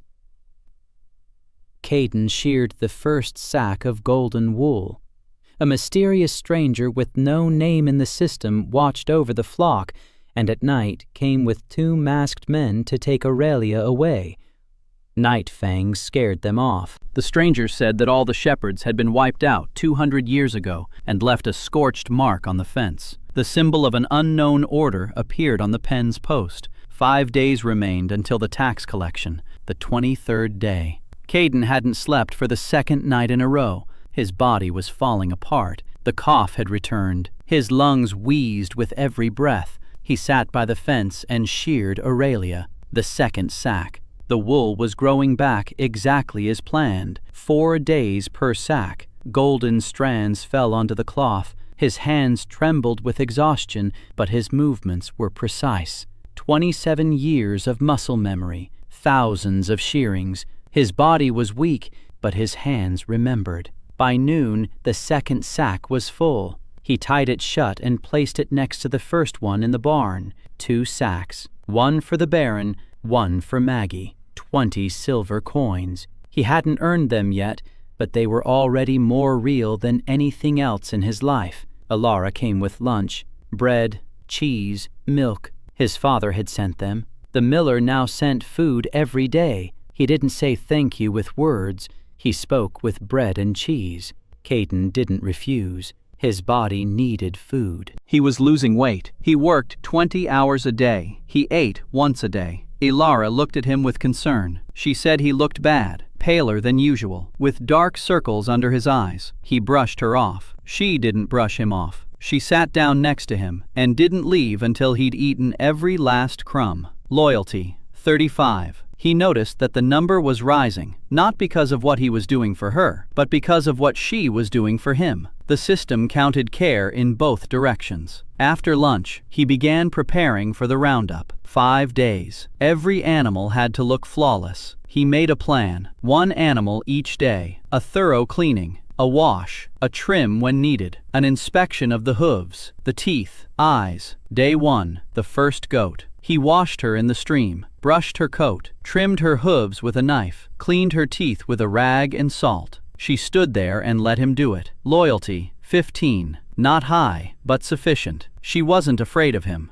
The panel showed her health at 71. Good, above average. Market appearance is excellent. Any appraiser would agree. Day 24. The second goat. Same procedure. Washing, cleaning, examination. The hoof had completely healed. No sign of lameness. The coat is shiny. Health, 67. Good. Third goat, the youngest, 2 years old. She's gained weight better than any of the others. Round flanks, clear eyes. Breathing is clear. Health, 64. No sign of pneumonia. He stroked her muzzle. She nudged his palm with her nose. Loyalty, 13. Day 25. A stray goat. He washed her gently. He didn't touch her shoulder. He massaged it every morning, but now wasn't the time for pressure. She stood calmly. Health, 65. The fetus is healthy. Her belly has rounded out slightly. In 2 months, a kid. She looked at Caden when he was done. A long, lingering look. Loyalty, 16. For a goat who, 10 days ago, had lunged at anyone who came within 3 meters, this was like a cry of trust. Day 26. The eve of the gathering. He was preparing Aurelia. This wasn't just a cleaning, it was a performance. He washed her twice. He combed her fleece so that it lay in waves, golden, shimmering. In the sunlight, she looked like a creature from a fairy tale, not a sheep, a treasure. Health, 95. Stable since waking up. Loyalty, 50. The system responded. Loyalty, 50. Kin beast. New bond established. Owner's passive ability activated. Golden Fleece. Caden Moore gains +20 to resistance to diseases and poisons. He paused. He reread it. +20 to resistance. That meant his own body had grown stronger. A cough. He listened to himself. The cough was still there, but quieter, lighter. His lungs were still wheezing, but not as badly. His bond with Aurelia was healing him. Not quickly, not miraculously, but it was healing him. He looked at the sheep. She was looking at him. A kindred beast. They were connected. She had saved him just as he had saved her. That evening, he sat in the pen and conducted his final check. The herd's overall health was 78. 6 head, all healthy, all groomed, all ready. 2 sacks of wool, 1 for the Baron, 1 for sale. Zarya's milk was in a flask, just in case he needed a trump card. Nightfang wasn't considered livestock, but he would be nearby, for safety, for effect, so that the Baron would remember who was behind this flock. Alara sat beside him, quietly. She reached out and took his fingers in hers. She just held them. He didn't pull away. They sat like that until it grew dark. Not a word, just their hands, and silence, and the stars. And Aurelia's bleeding somewhere in the corner of the pen. 38. That night he lay there thinking about tomorrow. The 27th day. Tax collection. The Baron will arrive with an appraiser, maybe with soldiers, maybe with a crowd of onlookers. He wants to humiliate Caden. He wants to prove that a boy without a gift is a nobody. He wants to take Aurelia away, or at least prove that the herd is worthless. Caden lay there and smiled in the darkness.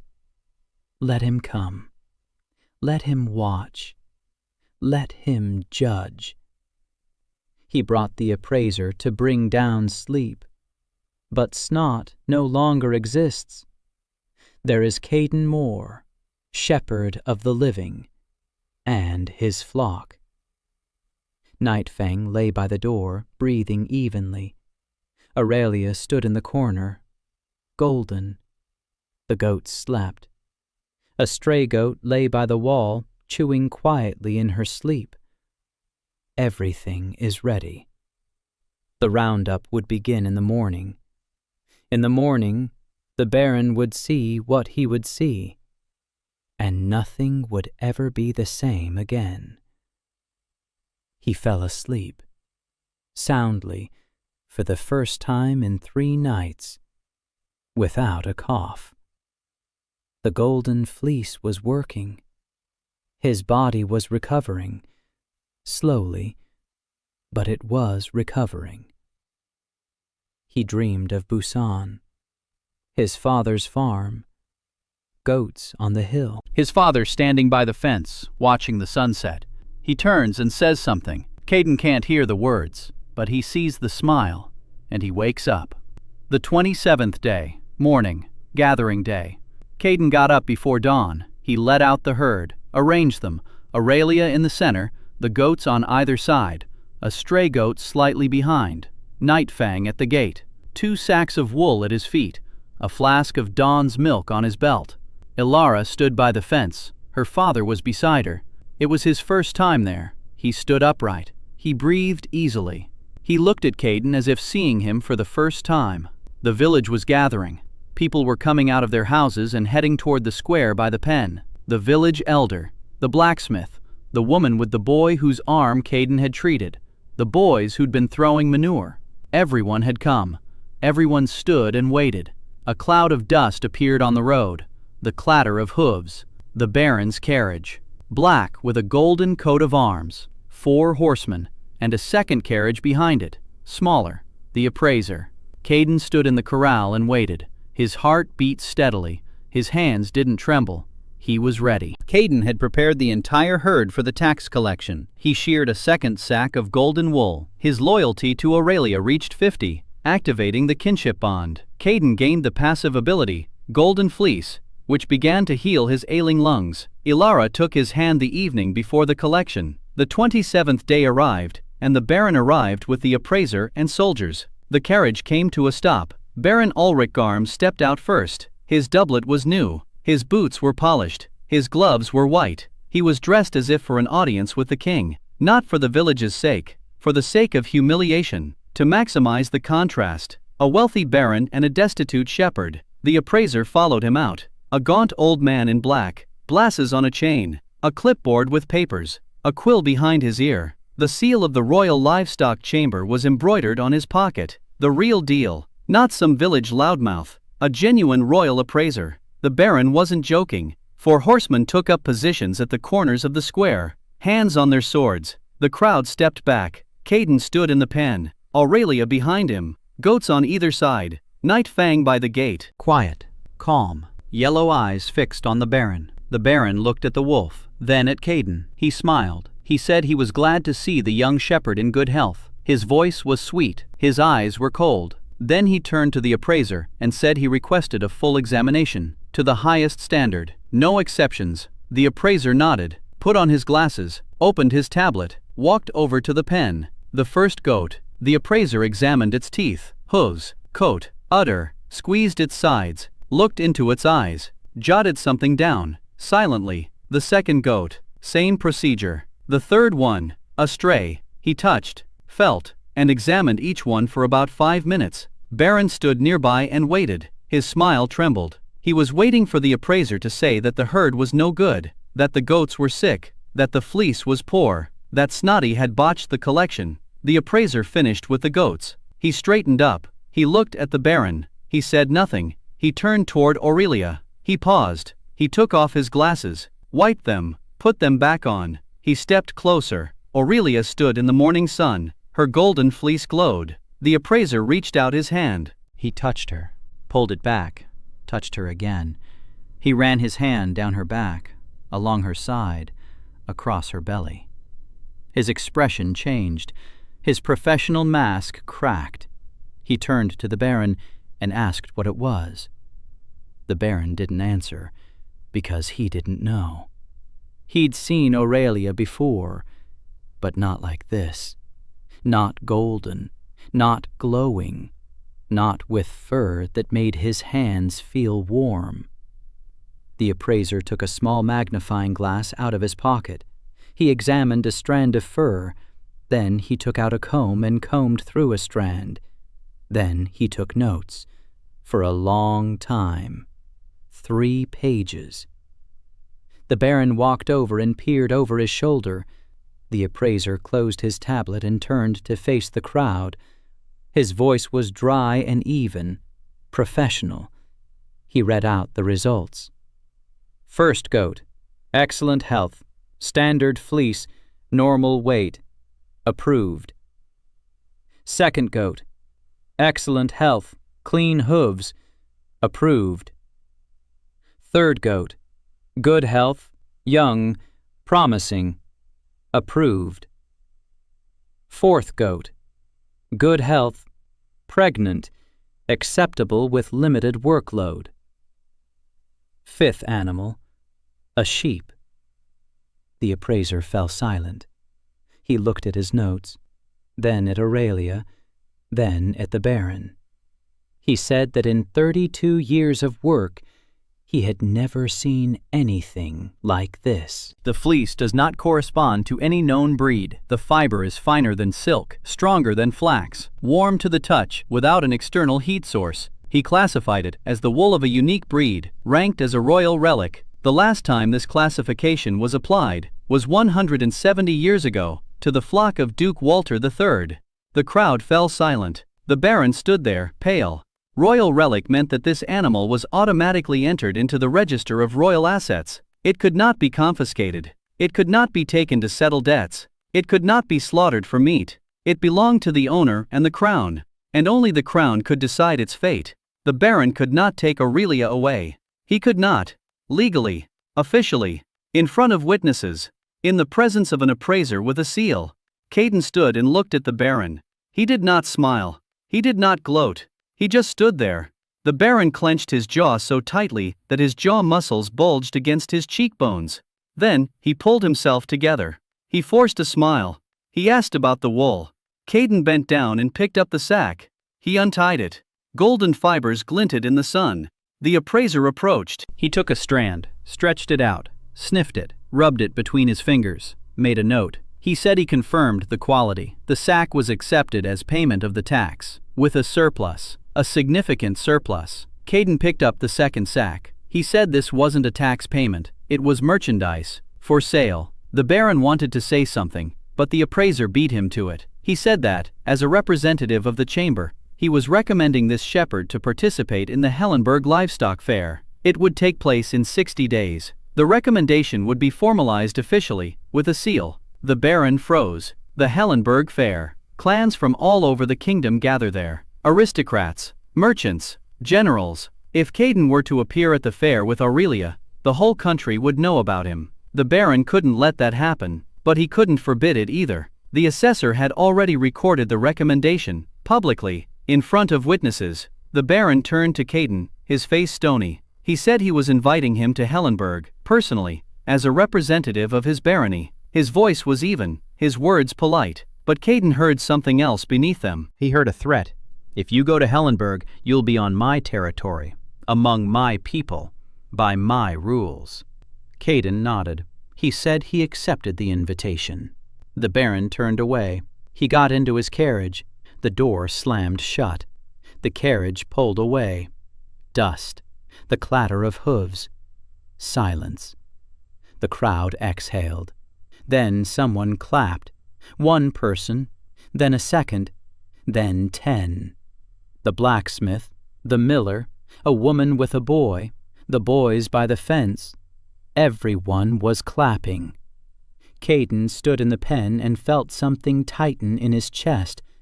Not pain, something else. Warmth. The system. The shepherd's reputation plus 300. Total 630. Crossstone settlement loyalty 45. He looked at Aurelia. She was standing there, chewing grass, calm, golden, as if nothing had happened. The royal appraiser deemed the entire herd fit for sale and classified Aurelia as a royal relic, which legally protected her from confiscation by the Baron. Caden exceeded the required quota and received an official recommendation for the Hellenberg Livestock Fair in 60 days. The Baron invited him personally, hiding a threat behind his politeness. The shepherd's reputation had risen to 630. The 30th day, 3 days after the roundup. The village had changed. Not physically, the houses were the same, the road was the same, but the people had changed. Caden walked down the street and people nodded to him. Not everyone, but many. The village elder had stopped spitting in his direction. The boys weren't throwing manure at him. One of them came to the corral and asked if he could help. Caden gave him a bucket and showed him where the well was. The boy hauled water for 2 hours. Then he left. He came back the next day, and the day after that. Caden didn't ask why. An extra pair of hands is always welcome. Maggie returned on the 4th day after the harvest. The wagon was heavier than last time. She jumped down from the driver's seat and went straight to Aurelia. She stood there for a minute. Then she turned to Caden and said the rumors were true. He showed her a sack of wool. She untied it, reached inside, pulled out a strand, held it up to the light. She was silent. Then she named her price. Not 10 silver pieces, 25, for 1 sack. Caden didn't look surprised. He'd learned that from her. Don't jump at the first offer. He said he'd think about it. She laughed and said she'd definitely taught him the wrong way.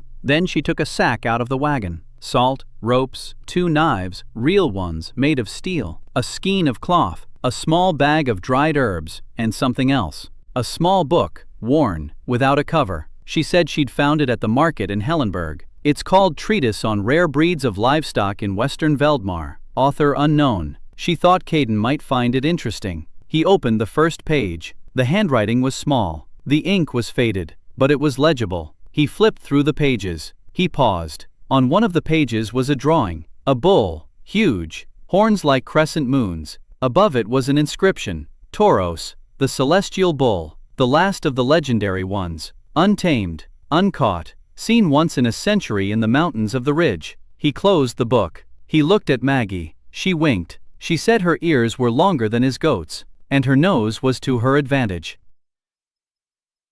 Maggie's loyalty 32. On the 32nd day, a girl emerged from the forest. Ilara was the first to see her. Small, about 15 years old, barefoot, dirty, her hair was tangled, her clothes were torn. She was holding a bear cub in her arms, small, brown, motionless.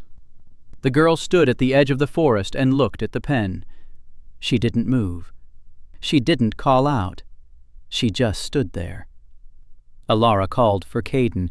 He came out. He approached. The girl didn't run away. She looked at him. Her eyes were empty. Not dead. Empty. As if someone had turned off the light inside and forgotten to turn it back on. Caden looked at the bear cub. The panel. Common bear cub, 4 months old. Health, 11 out of 100. A laceration on her side, infection, and exhaustion. Hidden mine. Error. Hidden line, unknown species. Warning, heavenly beast mark detected. He read it again. The mark of the celestial beast. Just like in the book Maggie gave him. Celestial. He looked up at the girl. Panel. Lian Ho. 15 years old. Gift unknown. Loyalty 0. Status mute. She didn't speak. She stood there holding the teddy bear and looking at Caden. He held out his hands, palms up. She lowered her eyes to his hands. Then she slowly placed the teddy bear in his palms. Warm. Light. Too light for a 4-month-old. The wound on her side had become infected. Caden carried him to the barn. Leanne followed him, silently, like a shadow. For 3 nights, he tended to the bear cub. He washed the wound with a decoction of bark and honey that Alara had brought. He changed the bandages every 4 hours. He fed it Avralia's milk from a rag moistened and rolled into a nipple. The bear cub didn't move the first day. On the second day, it opened its eyes. On the third day, it touched Caden's finger with its paw. Health, 19. It had been 11. 8 points in 3 nights. Leanne sat nearby the whole time. She didn't leave. She didn't sleep. She watched. On the third night, when the bear cub whimpered softly and weakly for the first time, Leanne turned to Caden, and she smiled, her first smile. Loyalty 8. Alara brought her some clothes. Clean, simple. Leanne changed behind the shed. Maggie found her a blanket.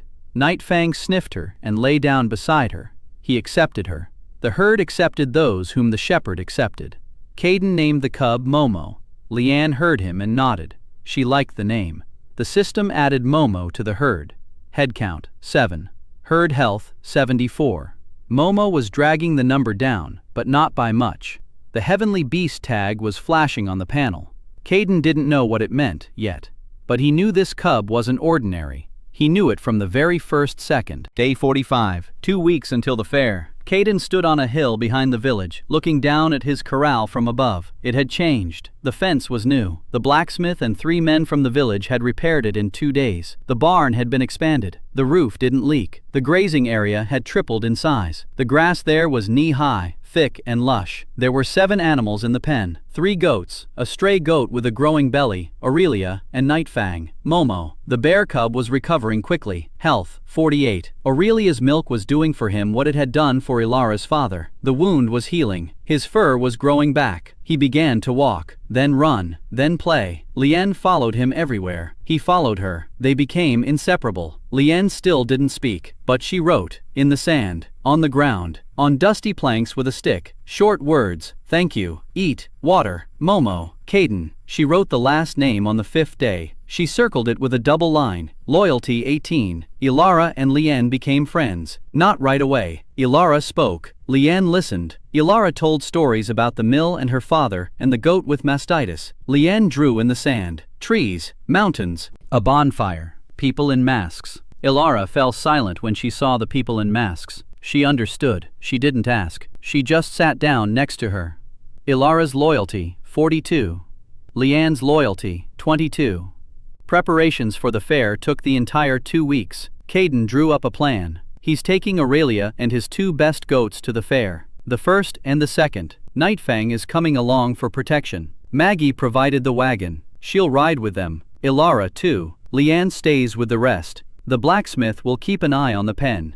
This week's feed lottery yielded blood clover. Rarity A. Description: scarlet clover growing in the fields of ancient battles. Boosts the physical stats of hooved animals by 30% for 7 days. Growth location: Crow Field, 4 kilometers south. Caden found it. Red stems among the ordinary grass, like drops of blood on green. He gathered it, gave it to the goats and to Aurelia. The herd's health shot up. First goat, 78. Second, 74. Aurelia, 98. Nightfang, 100, as usual. Momo is at 55. The herd's overall health is 82. Maggie brought news. The Wallenhorst clan is preparing their finest beast for the fair, the silver bull, the pride of the clan. The 5th generation of selective breeding. They exhibit it every year, and every year they win. No one can compete. They have a monopoly on the rare livestock market across 3 provinces. If Caden enters Aurelia next to the silver bull, it'll be war. Not a physical one, economic, political. The Wallenhorst clan doesn't forgive. Maggie said this seriously, without a smile. Caden asked how dangerous they were. She said they had their own knights, their own judges, and their own assassins. He nodded. Then he asked if he should go. She looked at him for a long time. Then she said that if he didn't go, he'd remain a shepherd in the village for the rest of his life. If he went, the world would know his name, and the world would come for him. In both cases, there's a risk, but in the first case, he wouldn't know what he's capable of. Maggie's loyalty, 38. he decided to go. Day 58. Morning. The wagon is loaded. Aurelia is inside. 2 goats are tied to the back of the wagon. Nightfang walks alongside. Maggie is on the box. Ilara is inside the wagon. Lien stood at the gate of the pen with Momo in her arms and watched. She wasn't crying. She was just watching. Caden approached. He placed his hand on her head. He said he'd be back. She wrote a single word on the ground with a stick. I know. Loyalty 26. The wagon set off. Caden turned around. Crossstone was disappearing over the hills. Small, poor, his. The first home in 2 lifetimes. The journey to Hellenberg took 4 days. Maggie knew every turn, every inn, every ford. She told her about the town. Big, stone walls, 3 markets, the Count's castle on the hill. The Scott Fair takes place at the Hellenberg Arena, a circular arena. Grandstands for 3,000 spectators, judges from the royal chamber, prizes, contracts, glory, or disgrace. Ilara listened in silence. She'd never been farther than the neighboring village. Everything was new. The road, the forests, bridges, towns on the horizon. She sat by the side of the wagon, her eyes wide open. Caden sat next to her and could feel her warmth through the fabric of his sleeve. On the 3rd day of their journey, they encountered a caravan, a large one, 20 wagons, flags with a silver bull on a blue field. The Wollenhorst clan. Heavy wagons. Something was bellowing from inside one of them. A deep, muffled roar. Powerful. The ground vibrated with the sound. The silver bull. Caden looked at the caravan over the side of the wagon. 20 wagons. Guards. Guards. Banners. Against his single wagon and 2 goats. Maggie looked at him. He looked at her. She winked. She said that large caravans turn slowly. He grinned. On the 4th day they entered Hellenberg. Hellenberg was deafening. Stone streets, crowds, the shouts of merchants, the smell of roasted meat and smoke and manure and flowers. Caden walked alongside the wagon, looking around. The city was 10 times bigger than Crossstone, 100 times louder. Ilara pressed herself against the side of the wagon and didn't move away. Nightfang walked alongside, and people parted to let him through. A 2-meter-tall silver wolf on the street of a trading city isn't something you get used to quickly.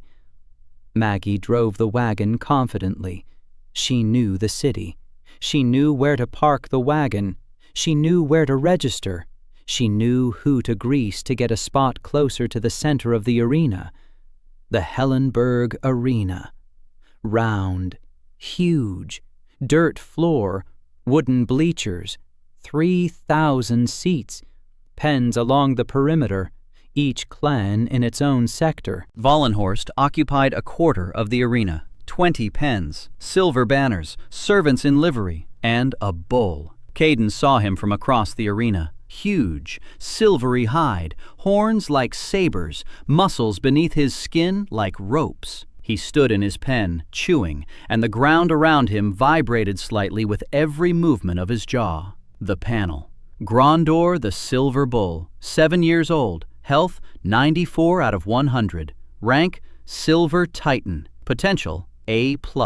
He wasn't an awakened one, just a breed. 5 generations of selective breeding, the best genes, the best feed, the best care. Potential A+, not S. Caden looked at Aurelia. S. She's taller, but the bull was impressive in size and power. Aurelia was impressive in a different way, with her beauty, her radiance, her wonder. Caden was assigned a single pen in the far corner, a small one, for strays. He didn't complain. He brought Aurelia in. He set up the goats. Nightfang lay down by the entrance. Ilara hung a cloth on the pen's fence, white, pure. Against the backdrop of the white fabric, Aurelia's golden coat glowed. Maggie disappeared for 3 hours. She returned with news. The inspection is tomorrow morning. The presentation is in the afternoon. The auction is in the evening. There are 5 judges, 3 from the chamber, 2 independents. One of the independents has been bought off by the Wallenhorsts. The other is honest. Of the 3 chamber judges, 2 have seen the appraiser's report from Crossstone. They know about Aurelia. They're waiting. Maggie said this is both good and bad. Good because the judges are intrigued.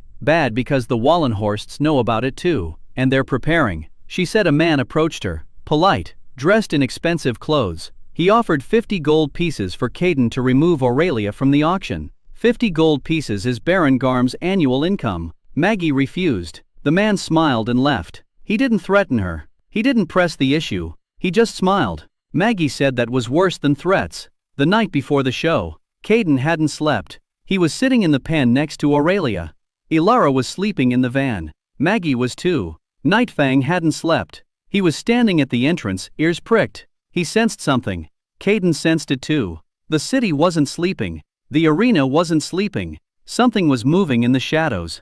He heard footsteps. Far away. Then close. Then, far away again. Someone was walking around the arena. He sent a mental command to Nightfang. Guard. Fang growled softly. The footsteps stopped. No one else approached until morning. Morning. The show. The arena was packed. 3,000 spectators. The nobility in the upper stands, merchants in the lower ones, ordinary folks standing behind the barrier, the judges at the table in the center. The clans led the beasts out one by one. The first 10 pens, ordinary ones, cows, sheep, goats, sturdy, strong, but ordinary. Then Wallenhorst, the silver bull of Grondor, entered the arena, and the stands roared. He was enormous, beautiful, powerful. His silvery hide shone, his horns gleamed. He strode across the arena and the ground trembled. The crowd applauded. The judges took notes. The head of the Wallenhorst clan stood in the stands, smiling. He was stout, gray-haired, wearing a fur cloak. His son stood beside him, young, haughty. They looked at the bull as if victory had already been secured. Then they announced Caden. Caden Moore, the herdsman, Crossstone Village, the barony of Garm. 1 pen. Silence. No one knew his name. A commoner from the far corner. He stepped into the arena, thin, pale, in plain clothes, Nightfang by his side, Aurelia behind him, and 2 goats. Silence. Then laughter. Someone in the stands laughed. Goats at the fair, 3 goats and a sheep, against the silver bull. Laughter rolled through the stands. Caden walked on without stopping. He reached the center of the arena. He stood up. Aurelia stood beside him. The sun was at its zenith, right above them, and when a ray of light fell on Aurelia, she glowed, gold. Pure, alive. Her fleece flared with light, not reflected, but her own. She stood in the center of the arena and glowed like a little sun. The laughter cut off. Instantly, 3,000 people fell silent, all of them, at once. Then the silence gave way to another sound, a collective gasp. 3,000 people inhaled at the same time. The judges rose from behind the table. Head Wallenhorst stopped smiling. His son turned pale. In the upper stands, someone uttered a word that Caden had heard for only the second time in his life. Golden horned. Caden stood next to Aurelia. He didn't smile. He didn't bow. He just stood there, the shepherd and his sheep, at the center of the world. Then he took out a flask. Dawn's milk. He asked the judges to point out anyone who was sick or wounded in the arena. The judge in the center pointed to a soldier by the gate. His arm was bandaged. The wound was 3 days old. Caden walked over. He untied the bandage. The wound was inflamed, red. He poured the milk onto the wound. He pressed a clean cloth against it. He waited. A minute. 2. He removed the cloth. The wound had closed. Not completely, but the inflammation was gone. The edges had drawn together. The soldier moved his arm, freely, without pain. The stands were silent. Then they erupted. 3,000 voices at once. Caden stood and listened. The system. Reputation plus 500. Total 1,130. Rank upgraded. Glorious Shepherd. New ability unlocked. Access to mythical bloodlines. He looked up at the sky. Blue. Clear. Somewhere beyond the horizon stood mountains. In the mountains slept the celestial bull, Tauros. He did not yet know that Caden existed, but he would soon find out. That evening, after the show, people came to Caden's camp. Many of them. Merchants with contracts. healers with questions, nobles with proposals. One general in full armor knelt before Aurelia and asked if he could buy milk for his legion's field hospital. Caden said the milk wasn't for sale, but a supply arrangement could be discussed. The general nodded. He said he'd send a messenger. He left. Others followed him. Caden talked until midnight. Ilara stood nearby, memorizing every name. Maggie wrote down every sentence. By morning, they had 12 contracts for wool, 4 requests for milk, and 1 invitation to the court. Maggie tallied the amounts. She looked at Caden. She said he wasn't a poor shepherd anymore. He said he'd never been poor. He had a flock. She shook her head and said he was impossible. That night, Caden sat on the edge of the arena and looked out at the city. Ilara came over. She sat down beside him. They were silent. Then she said she was afraid. Not for herself. For him. The world they'd seen today wasn't Crosstone. Here, people kill for money. For power. Out of spite. He nodded. He said he knew. She asked why he'd come here then. He paused. Then he said he'd had no choice. Not because he'd been forced to, but because Aurelia deserves for the world to see her. And the goats deserve it too. And Nightfang. They aren't livestock for the slaughterhouse. They're alive, and the world needs to see that. She looked at him. Then she leaned in and touched his cheek with her lips. Gently, quickly, she pulled away. He felt the warmth on his skin. She stood up and left. He sat there for another hour. Loyalty 50. In the morning, what Maggie had feared came to pass. There were people standing by the pen, 6 of them, dressed in the Vollenhorst clan's garb. At the front was the chief's son, young, cold eyes. He said that Caden had insulted the Vollenhorst lineage. His speech had devalued their bull. The contracts go to him. This is unacceptable. He demands a duel. Beast against beast. The silver bull against whoever Caden puts forward. Fair tradition allows it. Refusal to duel means admitting defeat and revoking all contracts. Caden looked at him, then at Nightfang. The wolf stood nearby, calm. His tail didn't move, his eyes fixed on his opponent. Caden said he accepted. The Vollenhorst son smiled and left. Maggie said it was a trap. The silver bull weighs a ton. Nightfang is fast, but the bull will crush him. Caden said he wouldn't put Nightfang forward. Maggie asked who he would put forward then. He looked at Aurelia. Maggie opened her mouth. Then she closed it. Then she said he was crazy. He said maybe. But Aurelia was an S-rank kin beast. The bull was an A+ rank. Aurelia's fur regenerates tissue. Her milk heals wounds. She wasn't a fighter. But a duel at the fair wasn't a fight to the death. It was a test. Endurance, willpower, strength of spirit, and in that, Aurelia is second to none. Because she survived. She endured 3 months of starvation with an abscess in her jaw. She was dying. She got back on her feet. She became golden. Her will is worth more than a metric ton of muscle. Noon. The arena. 3,000 spectators again. The silver bull Grondor at one end, Aurelia at the other. The crowd didn't understand. A sheep against a bull? Someone laughed. Again. Caden stood next to Aurelia and placed his hand on her back. He silently told her one word. Hold on. The bull charged. The ground shook. A ton of muscle and horns swept across the arena. Grondor stopped 3 steps away from Aurelia. He lowered his head. Horns forward. A bellow. The stands shuddered. Aurelia stood her ground. She didn't flinch. She didn't back away. Her golden mane rippled slightly with his breath. She looked at the bull with calm, amber eyes. The bull took a step forward. Aurelia did not move. The bull took another step, then another. He stood directly in front of her. His horns were centimeters from her muzzle. She raised her head and looked him in the eyes. The bull froze. He stopped. 1 second. 2. 3. Then he did what no one expected. He lowered his horns. Not to strike, down, toward the ground. His front legs bent. The silver bull Grandor dropped to his knees before the golden-horned sheep Aurelia. Silence. Absolute silence. 3,000 people. Not a sound. The head of the Wallenhorst clan rose from the stands. His face was pale. His son stood by the arena, his mouth agape.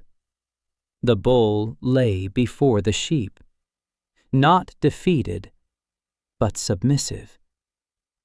Aurelia bowed her head and nudged the bull's forehead with her nose, gently, like a mother to a child.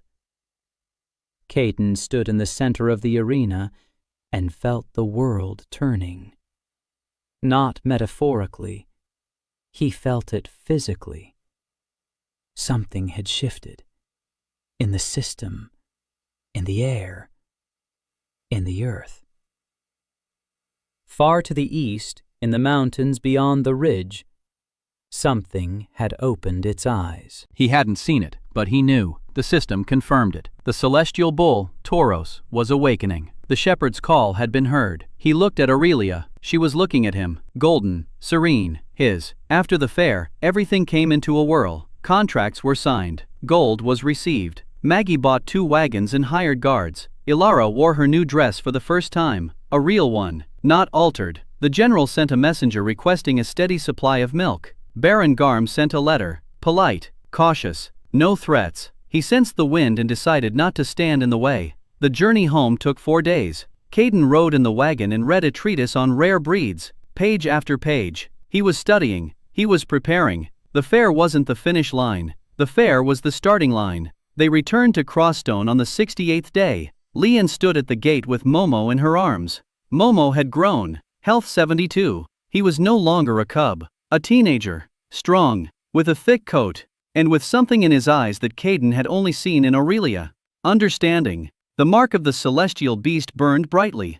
Leon saw Caden. She opened her mouth, and for the first time ever, she spoke a word aloud. His name. Caden. Quietly, hoarsely, but out loud. He stopped, looked at her. She looked at him. Momo watched. Nightfang came over and sniffed them both. Aurelia stood behind him, glowing in the setting sun.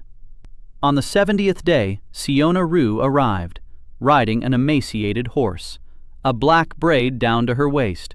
Her eyes were angry and tired, a wolf in her arms. Hero, dying, a cursed wound. The academy had said there was no hope. Siona dismounted and looked at Caden. She said she'd heard of a shepherd who cures what cannot be cured. He looked at Hero. The panel. Wolf, 3 years old. Health, 8 out of 100. A cursed wound on his chest, tissue necrosis and sepsis. Potential A. Hidden line of Stormfang. He nodded. He said he'd take care of it. She asked how much it would cost. He said nothing. She clenched her jaw and said she didn't accept charity. He said it wasn't charity. It was work. His work. He was a shepherd. He healed. That's why he's here. Siona's loyalty, 5. 3 nights.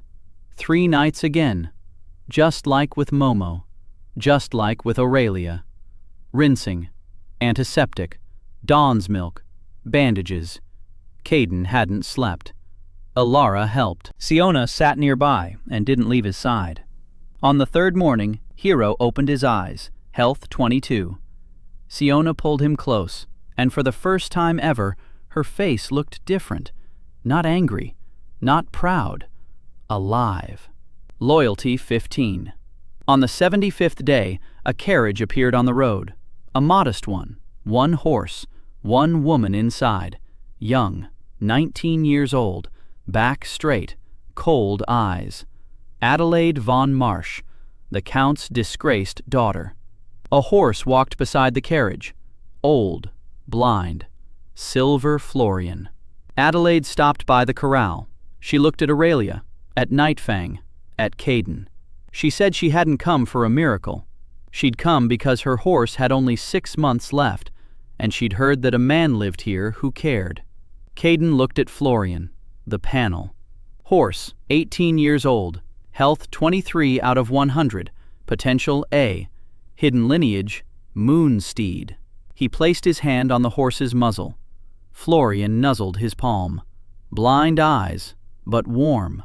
Caden said that 6 months was a long time. For the first time during the entire conversation, Adelaide blinked. Loyalty, 3. The 80th day, First Herd Ranch. Maggie came up with the name. Caden didn't argue. It fit. The corral had been tripled in size. A new barn. 2 pastures. Their own well. A sturdy fence. Wood and stone. A herd. Aurelia. Nightfang. 3 goats. A stray goat with a kid that was born healthy on the 73rd day. Momo. Hero, who was recovering. Florian, whose sight he was restoring at a rate of 1% per day. 13 living creatures under his care. And people. Ilara. Lien. Maggie. Siona. Adelaide. A village boy who carried water. A blacksmith who repaired the fence. A miller who sent bread. On the evening of the 91st day, a girl emerged from the fog beyond the pasture. Barefoot, silver hair, eyes like a sheep's, vertical pupils. She approached the pen. Nightfang did not growl. Aurelia raised her head and looked at her for a long time. The girl stopped in front of Caden. She said her name was Iris. She said she didn't know who she was. She only knew she had to be by his side. Profile: Iris. Age unknown. Gift unknown. Loyalty 100. Hidden status: a fragment of the previous shepherd's soul. He looked at her. She looked at him. Aurelia walked over and nudged her muzzle against her palm, as if she recognized her. Iris stroked the sheep and smiled, a quiet smile older than this world. Caden stood on the hill above the ranch. Sunset. The sky was ablaze. Aurelia, golden in the last rays of light. Nightfang, silver, at her feet. Goats in the pasture. Florian by the fence. Momo playing with a kid. Hero lying next to Siona. Ilara with a flask of milk. Maggie was counting gold on the wagon's goats. Adelaide was gazing into the distance with her back straight. Leanne was sitting on the grass, drawing on the ground with a stick. Iris stood next to Aurelia, silent. Down the road, a caravan stretched out. 100 wagons. Merchants. Farmers. People who had heard about the ranch and were traveling to see it with their own eyes. The first of many. Far to the east, beyond the ridge in the mountains, the earth trembled. The celestial bull, Tavros, raised his head, enormous, ancient. His horns stretched as far as the horizon. He opened one eye. He looked west. There, beyond the forests and plains, stood a skinny boy on a hill, his lungs racking with a cough, and a herd that glowed in the sunset. Tauros closed his eye, but the earth continued to tremble. Iris woke up in the middle of the night at the camp. She looked east. She whispered, "He heard you." Caden lay in the barn, staring at the ceiling. Nightfang was breathing by the door. Aurelia stood in the corner. The kid was snoring in his sleep. Somewhere behind the wall, Ilara was quietly laughing at something Maggie had said. He closed his eyes. 200 years ago, the world killed the shepherd. For 200 years, the world waited for the one who would not be afraid to take up the staff again, to be born. His name is Caden Moore. Veterinarian, animal husbandry specialist, shepherd.